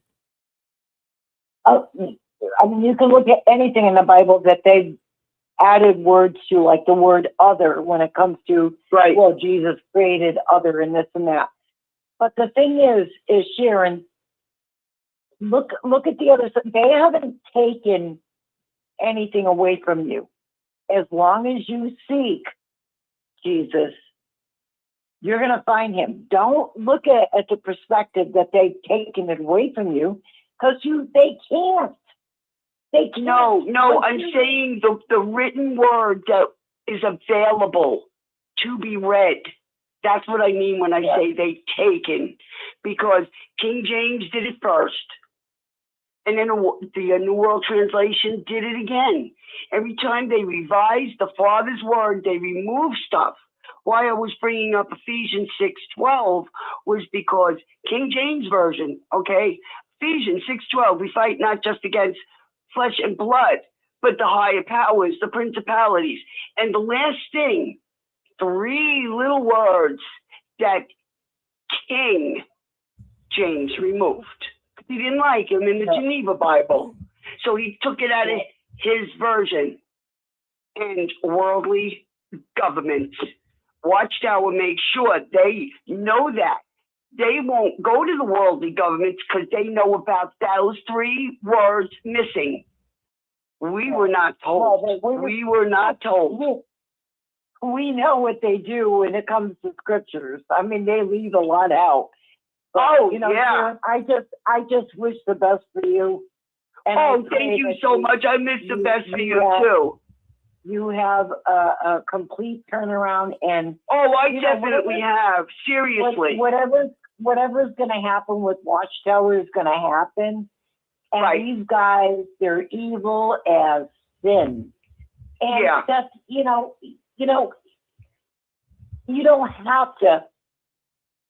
don't have to blame everything on them. Just carry on. Do what you know. Yeah. They shouldn't even be a part of your life anymore. Yeah.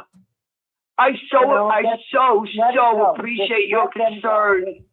Yeah. I so appreciate your concern. God's going to take care of them. Yes. The Son of God is going to take care of them. He's the judge, not God. Earlier about the millstone around the children. We're still children in God's eyes. Of course we are. Yes. It doesn't just pertain to little children. We're still children in his eyes.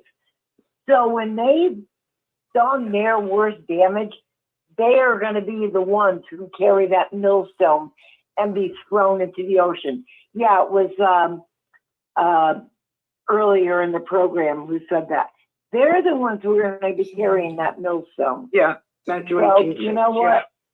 Don't worry about nothing. Oh, no. Get I love you. I don't know who you are, but I just love your concern. Because everything that I've been talking about with Rick will show that they are in my past so far. They are so far in my rear view mirror. Hello? This is I'm Deborah from hold on, Don. I don't call her that often. But anyway, God bless. Well, thank You you. too. Thank you, Colin. Hey, Donald, how are you? Yeah, hey, I was just saying, I agree right there along with you, Sharon. I said I'm 62 years old. I've been a Christian most all my life, and I love God. I love people, and I wish that the people of Watchtower would get out of that organization. I don't have anything against the people. It's the governing body, right? Their rules, their evil that they have. The people can change. If they want to change, they can. They just need to get out from under that religion. As long as you're breathing, you have time to change. Didn't that happen to the thief? Yeah, including he was right on the verge of death. Yeah, including the governing body, they could change. But yet the governing body just made that new light. It's been in the Bible all along. Yeah, we just didn't look at it. We believed them. Yeah. Instead of letting the scriptures speak to themselves. Because if you put the scriptures against secular history, scriptures are going to win. Yeah. Check out Deuteronomy 34. Check out the geography where that actually is. Oh yeah. And where Watchtower keeps saying that Jesus rose spiritually, he rose physically. The Bible don't say spiritually. All right, listen, folks. We got to hold on 1 second. We're gonna have that whole discussion is going to be put on tape with the Bible discussion, Sharon. Gotcha. So Sorry, Rick. we can't go too deep. Can't go too deep on Saturday night. Yep.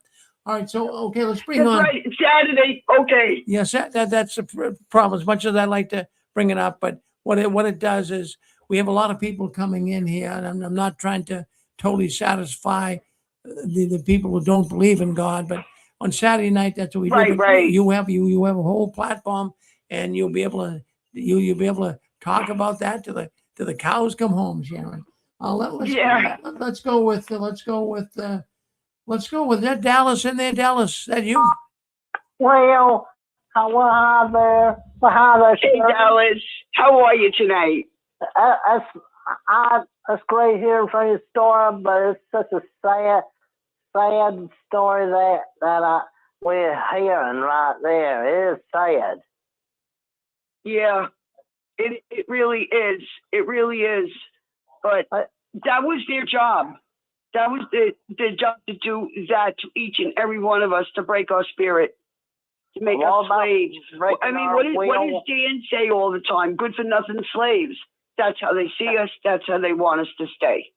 The break of our will is what it is. You got it. Like we break a horse. And also, their rules. It's exactly like Sharia law. Good one, Chalice. Without the headscarf. And without the stoning and such things as that. Yeah. Yeah. And I against this call, I've said every cuss word under the sun against it. I have.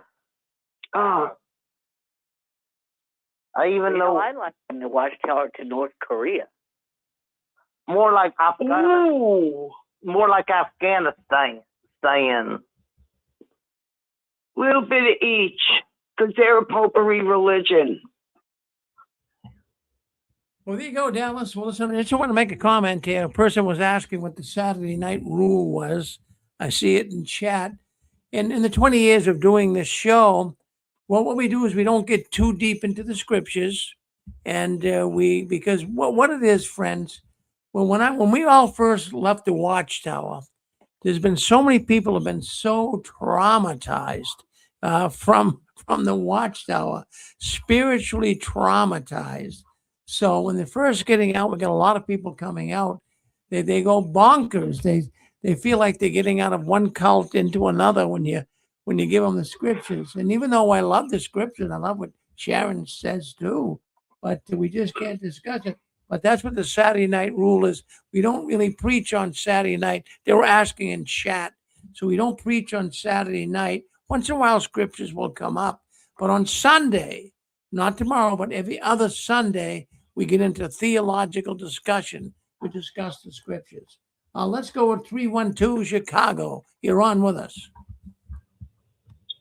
Hopefully you guys can hear me okay. Yeah. Karen, I wanted to thank you for coming on. You're welcome. Giving us your experience, and I'm so sorry that you went through the things that you did. I just wanted to take a couple seconds and say my brain's astir right now because you used the expression not too long ago, death cult. And I was listening to I don't want to say fantastic, but I don't know what the word is, but an amazing interview just yesterday on a ex-witness YouTube channel called Laura X Timber, all one phrase, Laura, the letter X, Timber. And she interviewed a born-in named Daniel Young, who's now an older gentleman. And he went on to talk about all the atrocities that he endured and that Bethel, all the way up to the governing body and the legal department, was fully aware because he was calling them and this went to court and all kinds of things. But he mentioned at one point that he went to see a psychologist or child psychologist, and he saw two. One who was a Jehovah's Witness, who of course did nothing but anything anybody was going through. And then he saw a non-Jehovah's Witness psychologist. And the non-Jehovah's Witness psychologist went on to say that he had many clients who were Jehovah's Witnesses, and he knew about the abuse and how these kids were being, molested, and nothing was done. And then he made the startling statement that ties directly into what you said. He said that Watchtower practiced ritual child sacrifice. Now, I've only heard that used once in relation to Watchtower, and that was on this show, and that was probably a few years ago now. But this psychologist said that to this individual, that he knew that Watchtower practiced ritual child sacrifice. Then he came back later and told him that he shouldn't have told him that. But in any event, he said that. But that just tied back into what you said earlier about the death cult. And then when Pixie got on and she was talking about this practice in Moloch of sacrificing children. And the psychologist, not only did he say Watchtower practiced it, but I guess that the young man, Daniel, was so shocked by hearing that he said, why does that amaze you? The nation of Israel practice ritual child sacrifice. And that's what that expression is in the Bible, of making your children pass through the fire. So the point that I'm making, and then when you tie that back to what you just said about how Watchtower really is a demonic, devilish cult, because these are the very same practices that they have now with the blood policy and all the rest. They try to break up families, as you said. They molest children and they won't do a thing about it. They basically want people to die when they could have easily had life-saving surgery, like you talked about with your grandchild. This organization really is a demonic, devilish organization, and you can see why when people go through the things that you went through, the things this young man went through, and a lot of the other listeners out there, Watchtower does nothing about it, because this is really what they're all about. They're all about these satanic practices. So your story just blew me away. The story that I heard, and this was just yesterday that this came on. If anybody wants to hear it, it's worth taking the listening to. But this organization really is a death cult, and it's a demonic, satanic cult. Thanks, Sharon. Yeah, you're welcome. You know what's really scary is when Watchtower was in me, my husband had some serious health problems, and they were giving him albumin. And I came into the room one day when he was in the hospital, and I stopped for a second because I knew what albumin was, but it wasn't red, so it didn't hit me like that. And I said to him, You are so lucky that is white, because if that was red, I would have ripped it out of your arm. And I think back on that. How crazy was I? How insane that I didn't care about his health. You were putting something red in your body, it's coming out. I don't care. And yet, the moment I knew, I woke up that I was no longer a JW, that it was not in me, was when my daughter was in her last days from brain cancer. And he said she wanted me to be her healthcare proxy. And she looked at me and she goes, Mom, if I need a blood transfusion, I didn't even blink an eye. I said, if you need a blood transfusion, you're getting it. Who am I to prevent you from getting one more day of life? Who am I? You fought 9 years and I'm going to stop you from another day. I don't think so. And it was that moment I felt like 200 pounds was lifted off my shoulders. Exactly. I agree. Because it was the flip side. I would have killed her father. Yeah. But on the same principle, I would have saved her. And that was when I knew you're not a JW. That was the moment.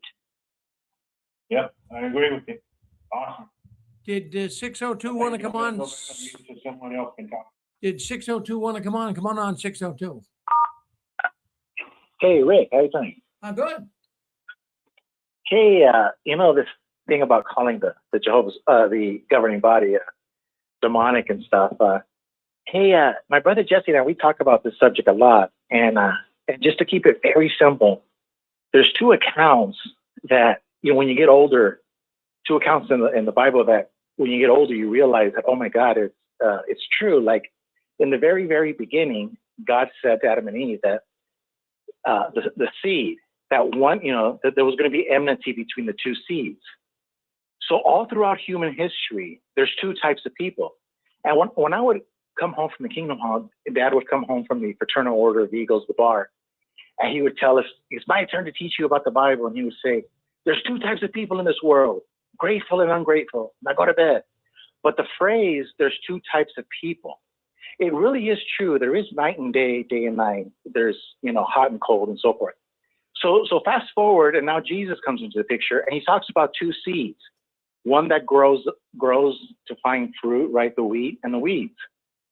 So there's two types. So what my brother Jesse and I, we talk about is that as human beings, we should never condemn another human being by name. Now the organization you can, but to say something like Anthony Morris is a demon, no, because the Apostle Paul was a murderer, killing Christians, and thank you for that correction. You're right. Yeah, you're right. I have to calm down on that. Thank you so much. Yeah. So go ahead. I appreciate that. Yeah, go ahead and take notes, because Nicodemus also was a member of the governing body, kind of like a Raymond France. So so all throughout history, there's been experiences of people that were in the dark side, but they really were human. Now, this is the sad part, and this is where you want to take note with your pen and paper. The sad truth, Rick, is that some of our friends that we grew up with, they're not human. Exactly. Now, I don't know how this happened. I don't know if they gave up their soul. I don't know if they were born without. We don't. Or know. sold into it by their parents. Yeah, we don't know the details. But it takes a lot of courage to believe that among us are aliens. They're not human, like made in the image of God. How that happened, I don't know. Now we should never accuse anybody of it because we don't know. But we are living in a world, planet Earth, where a good portion of the people, half the people, are not. They're lizard people. My brother Jesse and I would call them lizard people. They're not human. And yeah, the Native Americans call them the ant people. They lack empathy. It is sad. Now, just because these people lack empathy or whatever, it doesn't mean that they haven't woken up or they're not of, that Jesus is not going to wake them up like he did the Apostle Paul. I will never go down that road. Now, the governing body as a whole, the institution, yeah, that's totally different. The Bible gives us all the power to go after corporations. Yeah, they're free game. But human beings are different. And how do we know they're human? We ought to condemn them, though. Legally, they have malice. Legally, they have malice. They know they're hurting, and they do it with malice. Right, they do it purposely. And they're not human. They're not. Those are the non-human people. Because King Solomon talked about that, where people, they would laugh at your suffering. There's a group of human beings that, like the demons, when they see you suffer, they laugh. They literally laugh. And here's the thing: this is the morality thing about sex. While we all know there's a lot of gay sex happening in Bethel, they laugh because they're putting restrictions on everybody else. See, that's demonic. They can have all the gay sex they want on the down low, and we hear it all on YouTube, all the things that they do. That's fine. But they laugh that they lord over you the denial of sexual pleasure. Well, you know, I heard on a YouTube video one time where a witness had refused a blood transfusion, and the hospital liaison committee was there, and as soon as that person died, the liaison committee smiled. Yeah, exactly. Now they were smiling. Wow. And I think that's why why we're told to be kind to everybody, because we don't know if we're entertaining angels. Correct. And Jesus specifically talked about how you break the law. And even in our Constitution, even in our laws, if you break the law in order to save a human life, the judge and the jury will have mercy on you. And Jesus says, how many of you would not go into a ditch and on the Sabbath and rescue your animals, right? That have fallen into a ditch on the Sabbath. So what person could actually tell God that you're guilty of accepting blood? Well, no, hold on. You accepted blood. You broke the law. Okay. But you did it to save your life. Jesus specifically addressed this issue. You broke the law of the Sabbath, but you saved the life of an animal. Well, mercy, not sacrifice. No, but wouldn't it be more appropriate to break the law of the blood to save a human life? So yes, so you can still have respect for the blood, but you also have to have respect for life, and that's where Watchtower is wrong. But the point of going back is that you have to have the courage to believe that some of our brothers and sisters are not human. They are of the other seed. They are of the wheat and the weeds. And yeah, I really think that Rick is right about holding this off, because I have too many scriptures to go against what you're saying here. And like Rick said, we can't do it here because I don't want to turn anybody off to any kind of research, even if it's biblical research. So I think seriously we should get off this subject. No, but I'm not going to the biblical side. No, I know, but bringing this up, I'm looking at the comments and we're freaking people out. No, I know, but the point is that you never, ever accuse another human being of being demonic. The corporation is demonic. The Watchtower Bible and Tract Society of Pennsylvania and New York is demonic. Now, whether individual members are, we don't know who they are. Hopefully there's Nicodemus. Hopefully there's Raymond Francis among them. And that's what hopefully the Six Screens does when we know Watchtower listens in. We know that there's Nicodemuses and the Apostle Paul's in Watchtower. They're good people. They just need to escape. So that would be my only thing about, I agree with you, they're demonic, but we're not going to name them by names because that's... Yeah, it's kind of hard when you were raised with a woman who did what she did. It's very hard not to call somebody demonic. It's very, very hard. I agree with you. And I got to work on that. Yeah, that's why you pray. Yeah, I've seen a lot. It's very hard. That personality thing. I've seen a lot that have that, where the personality is multiple and split. Yeah. And some of them enjoy hurting. And now they have a new term for it. But I've seen where you try to have a conversation with a person that's a very good witness to the letter of the law, and all of a sudden you're talking to someone else. Yeah. Well, I'm going to go back to. One time I ran away, and I ran to my grandmother's house, and I was talking with her, and her face changed. It got like blurry, and her voice got really, really deep. And she said, "Your mother's coming for you, but I'm not going to let you go to her."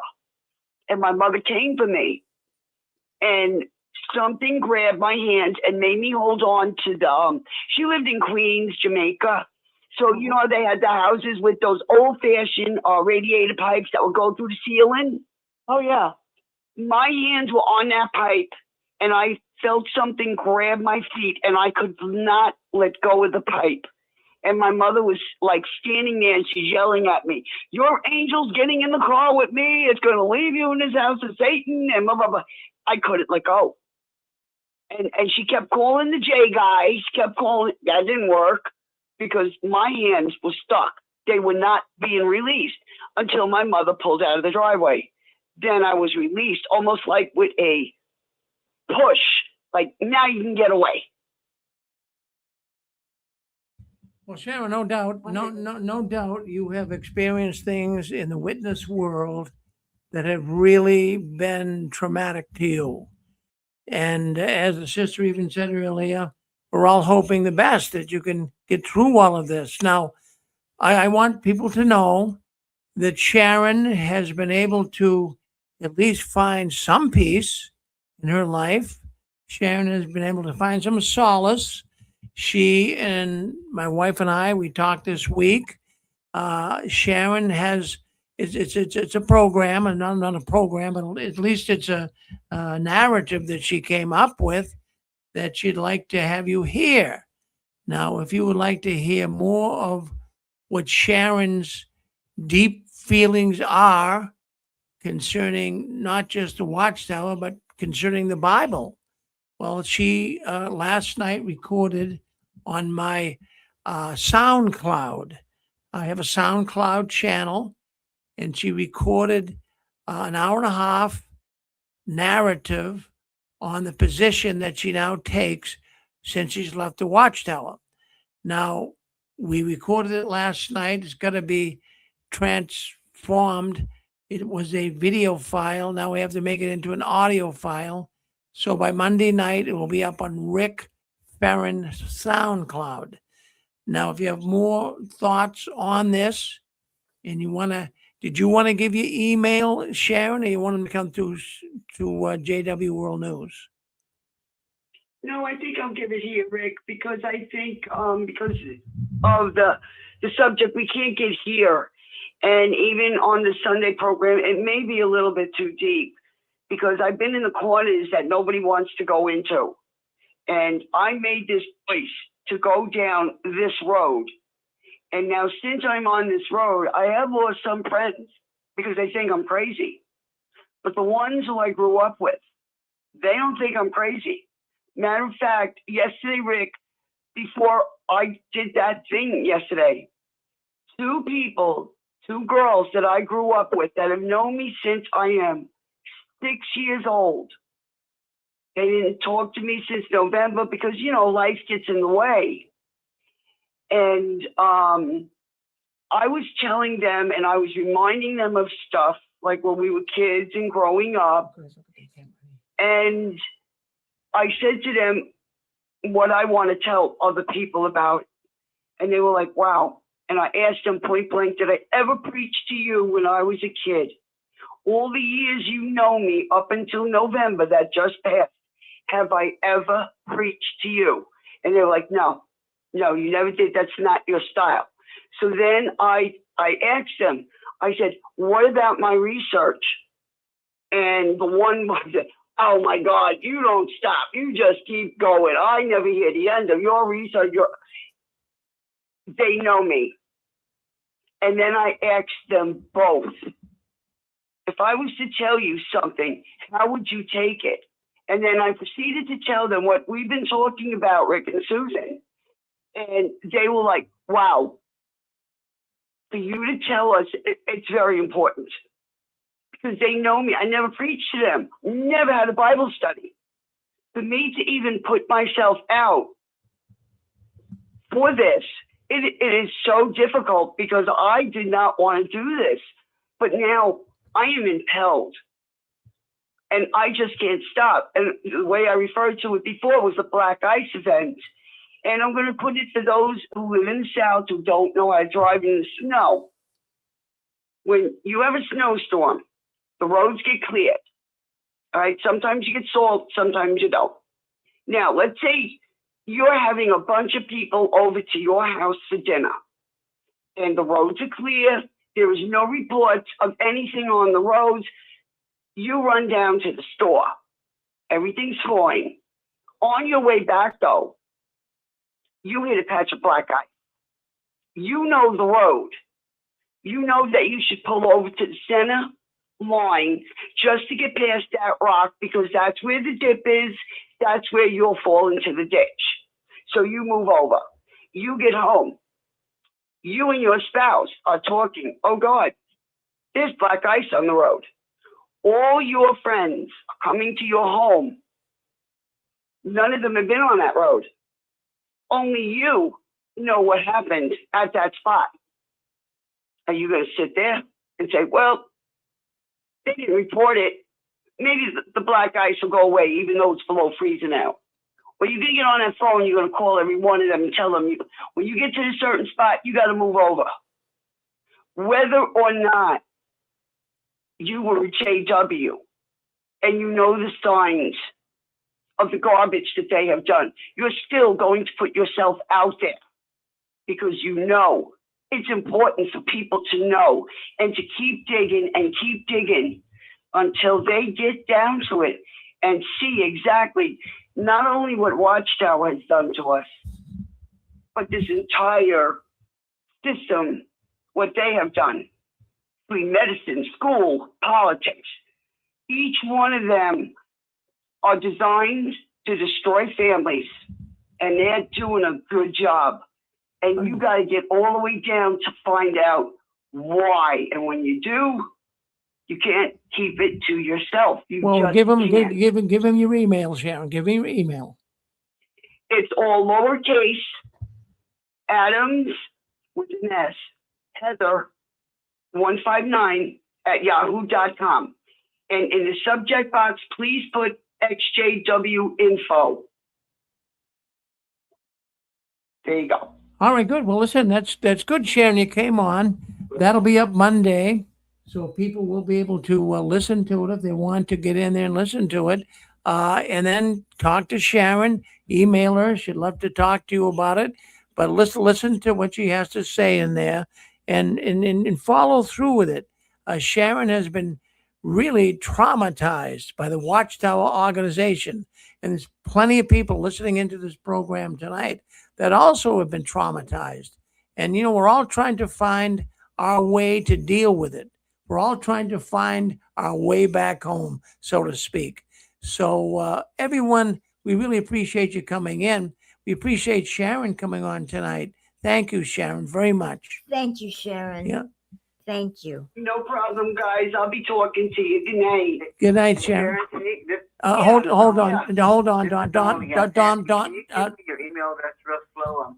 I'm a blind individual, so I'm using. Yeah, I'm using a screen reader on my computer to type it in, and you were kind of fast on your email. I'm sorry. I talk so fast. I'll go really slow. It's ADAMS.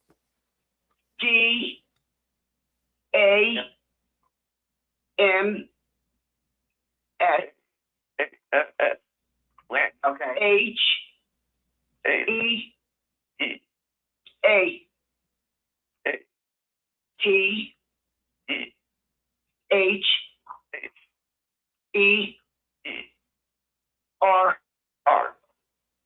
One.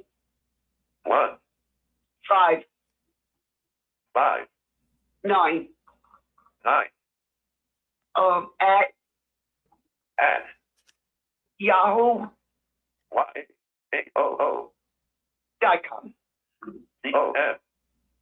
Okay, let me get. Okay, I think I got it. ADA Adams. Adams Heather. 1 5 9 at yahoomail.com, right? Or yahoo.com. Just yahoo.com, yes. Yahoo.com, I mean, yeah. Yes. Yeah, I got it. All right. If someone wants to get it from me, just write me at JW World News, and I'll email it back to you.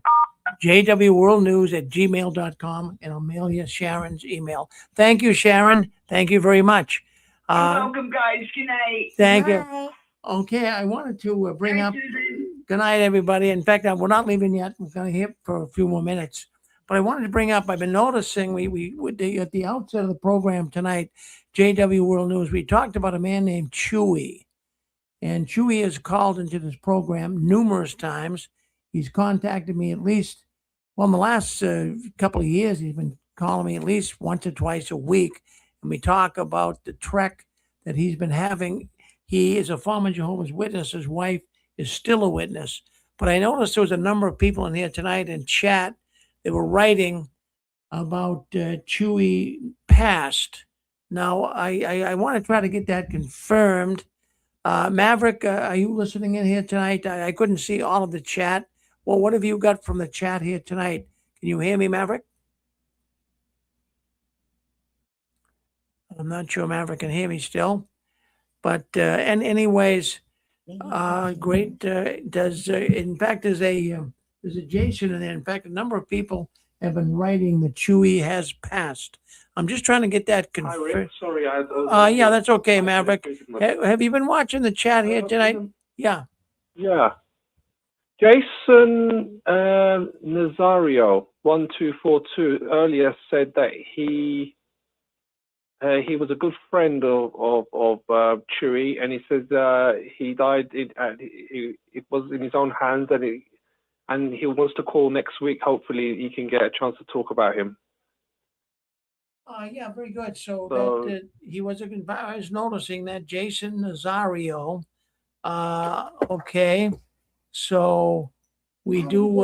It's hard to really. He was in the mobile chat.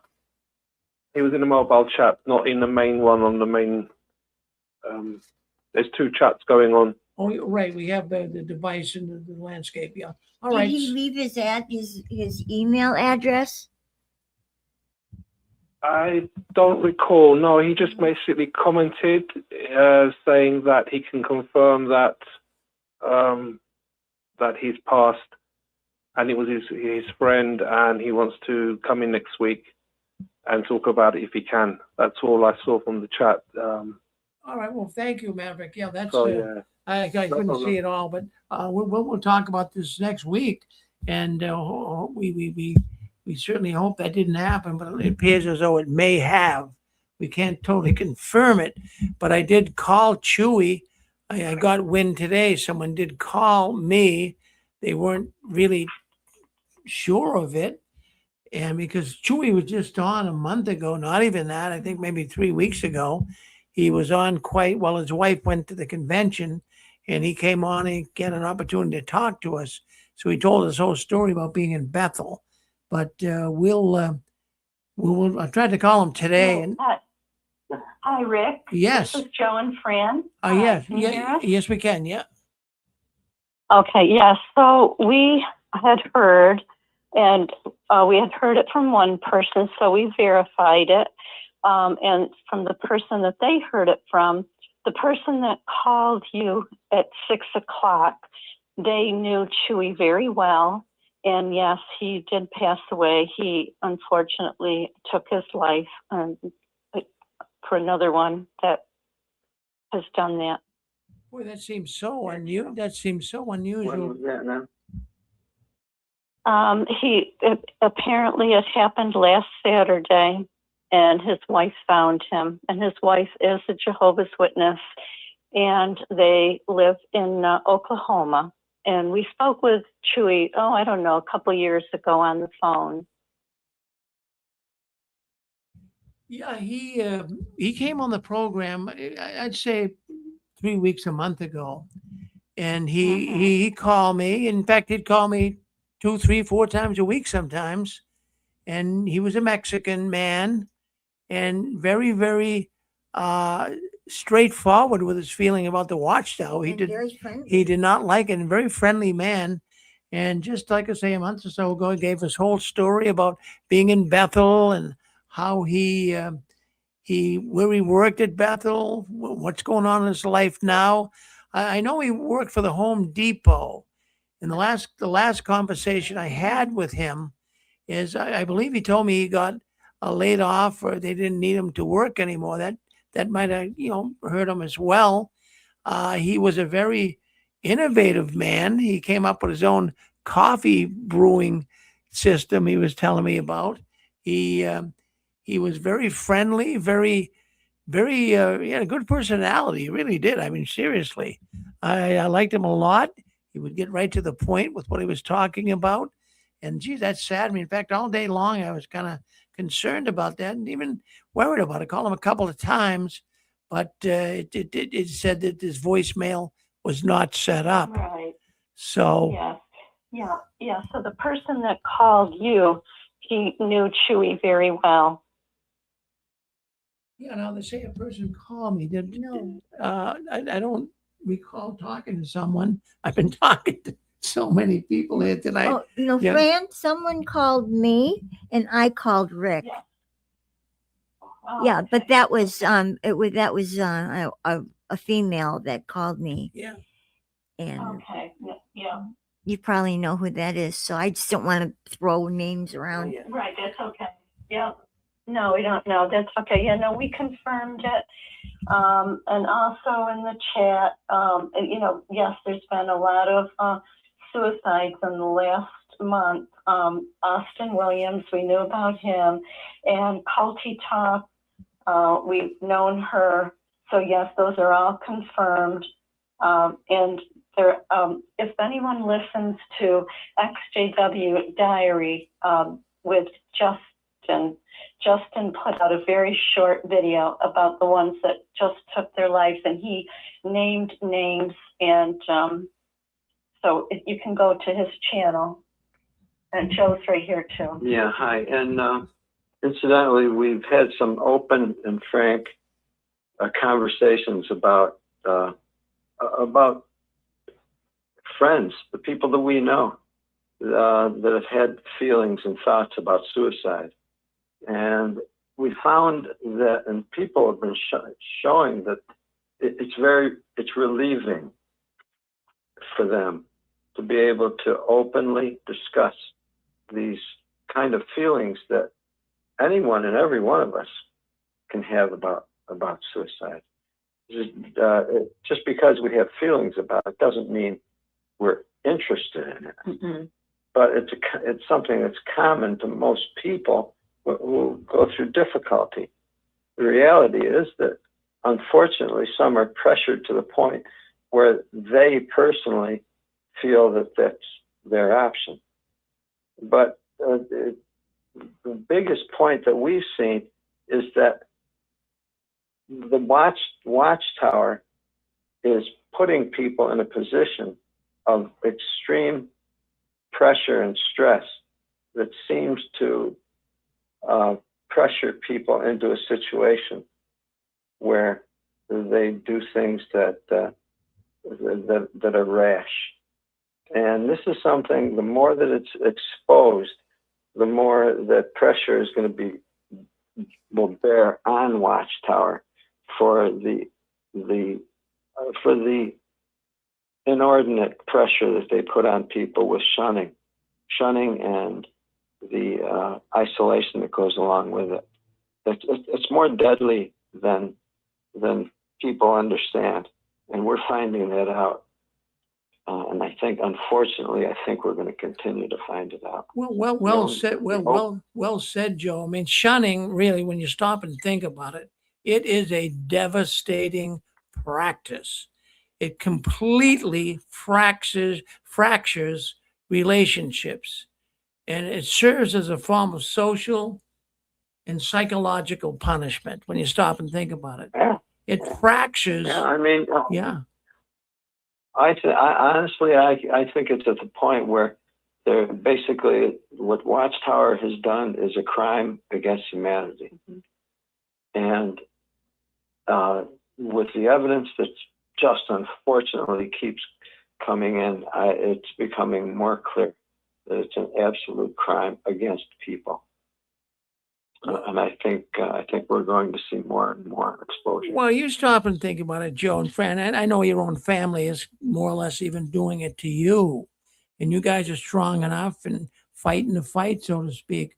But, to actively ignore a family member, that's treating them, as the Watchtower would say, treat them as they're dead, cutting off all emotional, social, and physical support. That's our life. That's the very essence of life, is to have family members, to have emotional and social support. But that all goes when one is Hey, Rick, just Rick, fellas. can I jump in there just for a moment real quick? Yeah, who's this? Oh, this is Seth. Go ahead, This Seth. is Seth. Go ahead. Yep. Yeah. I just want to reach out to anyone. I've struggled with feelings lately that shouldn't be, a lot of people shouldn't have. Reach out. I encourage anyone to reach out to somebody else, someone else in this chat, someone else who you can reach out. I talked to Joe and Fran a little bit. I talked to a few others a little bit. I use that 988 number, and I encourage everyone, call 988 if you can. Things happen. Please just reach out if you're feeling any way, whether you think you're going to act on something or not, whether your mind is twirling from things of Watchtower. To be quite honest, Watchtower messed us all up. That's why I think I'm doing a shameless plug here. I will say KH Chronicles. That's why it's so good. We can laugh a little bit, but also we can vent, we can talk, and so and all of us together, we are all each other's support group. So we may have disagreements among each other, but help us come together, use the resources, reach out, and talk to one another. Well, amen to that, Seth. No, thank you for saying that. And I'll tell you what, right now, life is tough enough. Life really is tough right now for a lot of people, just dealing with the high cost of everything, food, rent, insurance, phone bills. It's overwhelming. And then you have family members that shun you in the Watchtower, that you need support when you're going through difficult times in life. You all need a little support. We all need a little uplifting. And it's, if all your friends were Jehovah's Witnesses and now you're cut off from them, it's going to be emotionally upsetting. So it can send people over the edge. And thank you for saying that, Seth, because having anyone talk to you, talk to you at that point can be comforting, or at least get you back to thinking straight again, because a person can go over the deep end very, very quickly. Well, that's sad news. I hated to hear that, but I will go with it, that I guess Chewy has passed away, and very, very difficult to think about. It's sad. It's very sad. He was so friendly and so nice. And it's hard, You mentioned a job loss, Rick, that he may have lost his job at Home Depot. That certainly could be an additional factor that could drive someone over the edge. Oh, yeah. And then not having, how do you really discuss it? All of his friends, in fact, he still had many friends, he told me, that were still witnesses. And they kind of, they didn't really shun him or anything. I don't believe he was ever, in fact, he wasn't even disfellowshipped. He wasn't. But he just was feeling so, well, let me put it this way to you. He called me up about 2 months ago. He says, Rick, I've got good news for you. I said, what do you got, Chewy? He told me that his wife was starting to at least question the Watchtower. She was at least listening to him a little. And it brought such joy to him. He could hardly wait to tell me. And then he called me back a week later and said the same thing. Rick, I think she's starting to wake up. And it was so meaningful to him. And then the last time I told him, he said, well, she's doing, somewhat better as far as thinking about getting out of the Watchtower. But that's when he told me about was the job loss, Home Depot let him go or something like that. And I guess it kind of really, it put the, Rick, yeah. Can Can I? There's something that works here. The society knows what they're doing. See, there's one thing called going no contact. In other words, if there's something going on in your family and someone's very toxic, and if you personally choose to avoid that person, that's your choice. That's you're protecting yourself. What the society is doing, the society actually legislates shunning. They legislate this forced isolation, which puts people in this situation. And just as an example, we have 4 children. If one of the children chooses to have contact with us, by rights, the other 3 are to shun that child. And if they don't, pressure is going to be brought to bear on them by the other members of the congregation. Watchtower enforces this. They legislate this. It's already built into the system, and this happens. Well, the person that's shunned, for example, Chewy in this case, or anyone else, undergoes this kind of grief. It's like a continual grief from being shunned by his wife, whoever else. Now, let's say his wife was getting somewhat more open. Don't you think that the rest of the people in the congregation were catching on to that, and then more pressure gets on her, and now she doubles down? The Watchtower knows what they're doing. The only protection against this is when anyone who is being shunned, it feels isolated. It's so important that they keep an open conversation with others, letting them know how difficult it is for them, the grief that they're going through, and even the feelings that they might have. See, the person might purposely not disclose how bad it is because they're under the impression that they're going to be excessively worried about. But the reality is we need to be able to listen to these conversations. We need to understand that it's normal. It really is normal for a person to wish themselves gone under those circumstances because it's so painful. Well, the solution isn't to be gone. The solution is to share it and to listen to it and to just be more open to it. The society knows, the Watchtower knows that the shunning remains powerful because the people that are being shunned avoid speaking about the grief that they have because they're afraid that it's going to put other people on edge. You're spot on, Joe, but the only thing, that's where many of the witnesses who have left can be a sounding board for other people that have left, because I had a dear Methodist neighbor, and I've been out a long time, and I tried to explain shunning to her. Mm-hmm. The worldly people can't understand that this is not a one-day church discipline. They don't have a file card on it. No, they don't. No, what we've been finding is very good responses with the people that are in our Zooms that are sharing what they are going through internally. In other words, they're sharing their thoughts of suicide. That doesn't mean they're going to. It just means that's what they feel like because of the intensity of the grief. Well, I'm not that tight, but one thing I did notice recently, some of these modern medicines, even GLP-1, have that ideation as a side effect for some people. Mm-hmm. Yeah, true. So true. It's the open disclosure and conversation with each other who understands what we're going through, is so beneficial. It's so beneficial. Certainly is. It's strengthening. That's what we found. It's strengthening. Yeah, and I want to bring up another thing as you're talking here too, Joe. It got me thinking.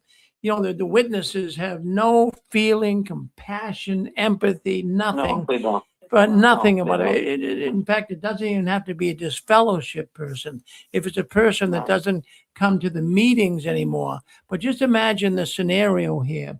So you have a man that lost his job, and he can't really confide in the witnesses because he knows the answer he's going to get. Well, if you still were with Jehovah would see to it that you got a better job or whatever. He knows he can't talk to them and get some reasonable thought. So it even complicates the matter. You never want to, if you're not going to the meetings anymore, you can't go and discuss your difficulties with a Jehovah's Witness. You're not going to get any encouragement there, I'll tell you that. No, it's so important that each individual exposes themselves to others who can listen, who can sit with them, who can understand and not overreact. Rick, I don't know if you remember when Joe and I first came on, and we had a show with you, Yes. and one of the first ones were about suicide. And remember, we had so many people call in and comment how they were at that point in their life, but they did not. Obviously, they were not successful with it. We had 2 shows on that. It was titled "Suicide in the Watchtower," and it is a really big problem. And I think more people need to talk about it openly. And that we're here, and people are here for each other. And I know you and Susan are, and I know others are too. So we just want to remind people of that. You're not alone. Well, thank you, Fran. No, I do remember that. And boy, we did get a lot of people calling in that said they actually tried it, and more than you would think. It's got to be, this is, I like what Sharon, the lady that was on a little earlier, it's a death cult. It really, really is. It's a good term for it. People die left and right. And you don't really, it's something that there's no law against it. That's the problem. There's no law against shunning. I mean, I tried so hard to get a local congressman here in Boston years ago to look into the shunning of the witnesses. But he says, it's not against the law to shun someone. But the witnesses take it to the nth degree. They really do. I know. Yep.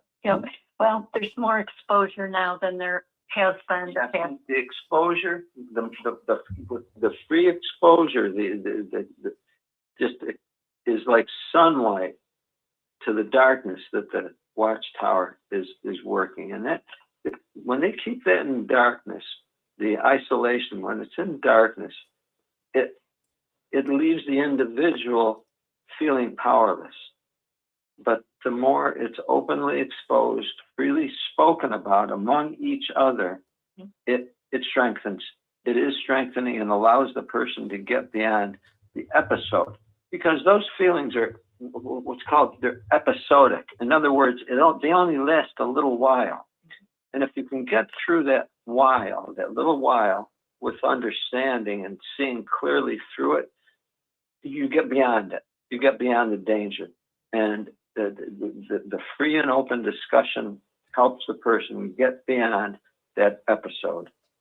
For me, Joe, living well is the best revenge. I'm sorry, what was that, Pixie? I said, for me, living well is the best revenge. Yes, it's true. Oh, yes. It's true. They told us from the podium that if we ever left, we would become reprobates, addicts, hoochies, and end our lives. And if we can live well and be healthy and live as long as possible, that's the best revenge. Yeah, it's true. And we need to help each other to do that. Yes. Well, you guys said it well. Now, what we'll do next week is I'm gonna bring up some of the happy moments I had with Chewy. I'll go back and dig out some of the tapes. In fact, just a month ago, and then play a little excerpt. And geez, you're such a happy-go-lucky. You never know. That's I a, know. who you never know what people are thinking. I can't believe it. I'm still really kind of walking around here in a daze, saying what? Because he's one of the last persons I would ever think would do something like that. But you never know, like you guys say. Well, thank you, Fran. Thank you, Joe, Pixie, all those guys, Donald, and all those that commented here You're tonight. welcome. Thank you, Rick. Yeah, and what we'll do is now remember the after party comes after this. So we won't call it the party tonight, but the after show after what we just talked about. So the after show tonight will be right on. You see that number scrolling across the bottom of YouTube and Facebook. We have a program here where it's not going to be recorded. It's not on Facebook. It's just a bunch of ex-witnesses talking, letting their hair down, talk about anything you want. But remember, be civil and don't beat up on everybody in there. Be nice and kind. And remember also you use *6, that unmutes you, and then try to, at least hold your hand over the receiver or hit *6 again to mute you. So there's not a lot of static and noise all over the place. So thank you everyone for coming in tonight. I don't want you to ever give in, give up, or out, and never let your visions die. And the last one, leaving the Watchtower, please turn off the new light. Susan, did you want to say anything? Thank you all for supporting us. We appreciate it. All right, we'll see you next week. No 6 Screen Sunday. We'll see you next week, beginning at 6 p.m. Eastern Standard Time. Thank you for spending your night with us here at the 6 Screens.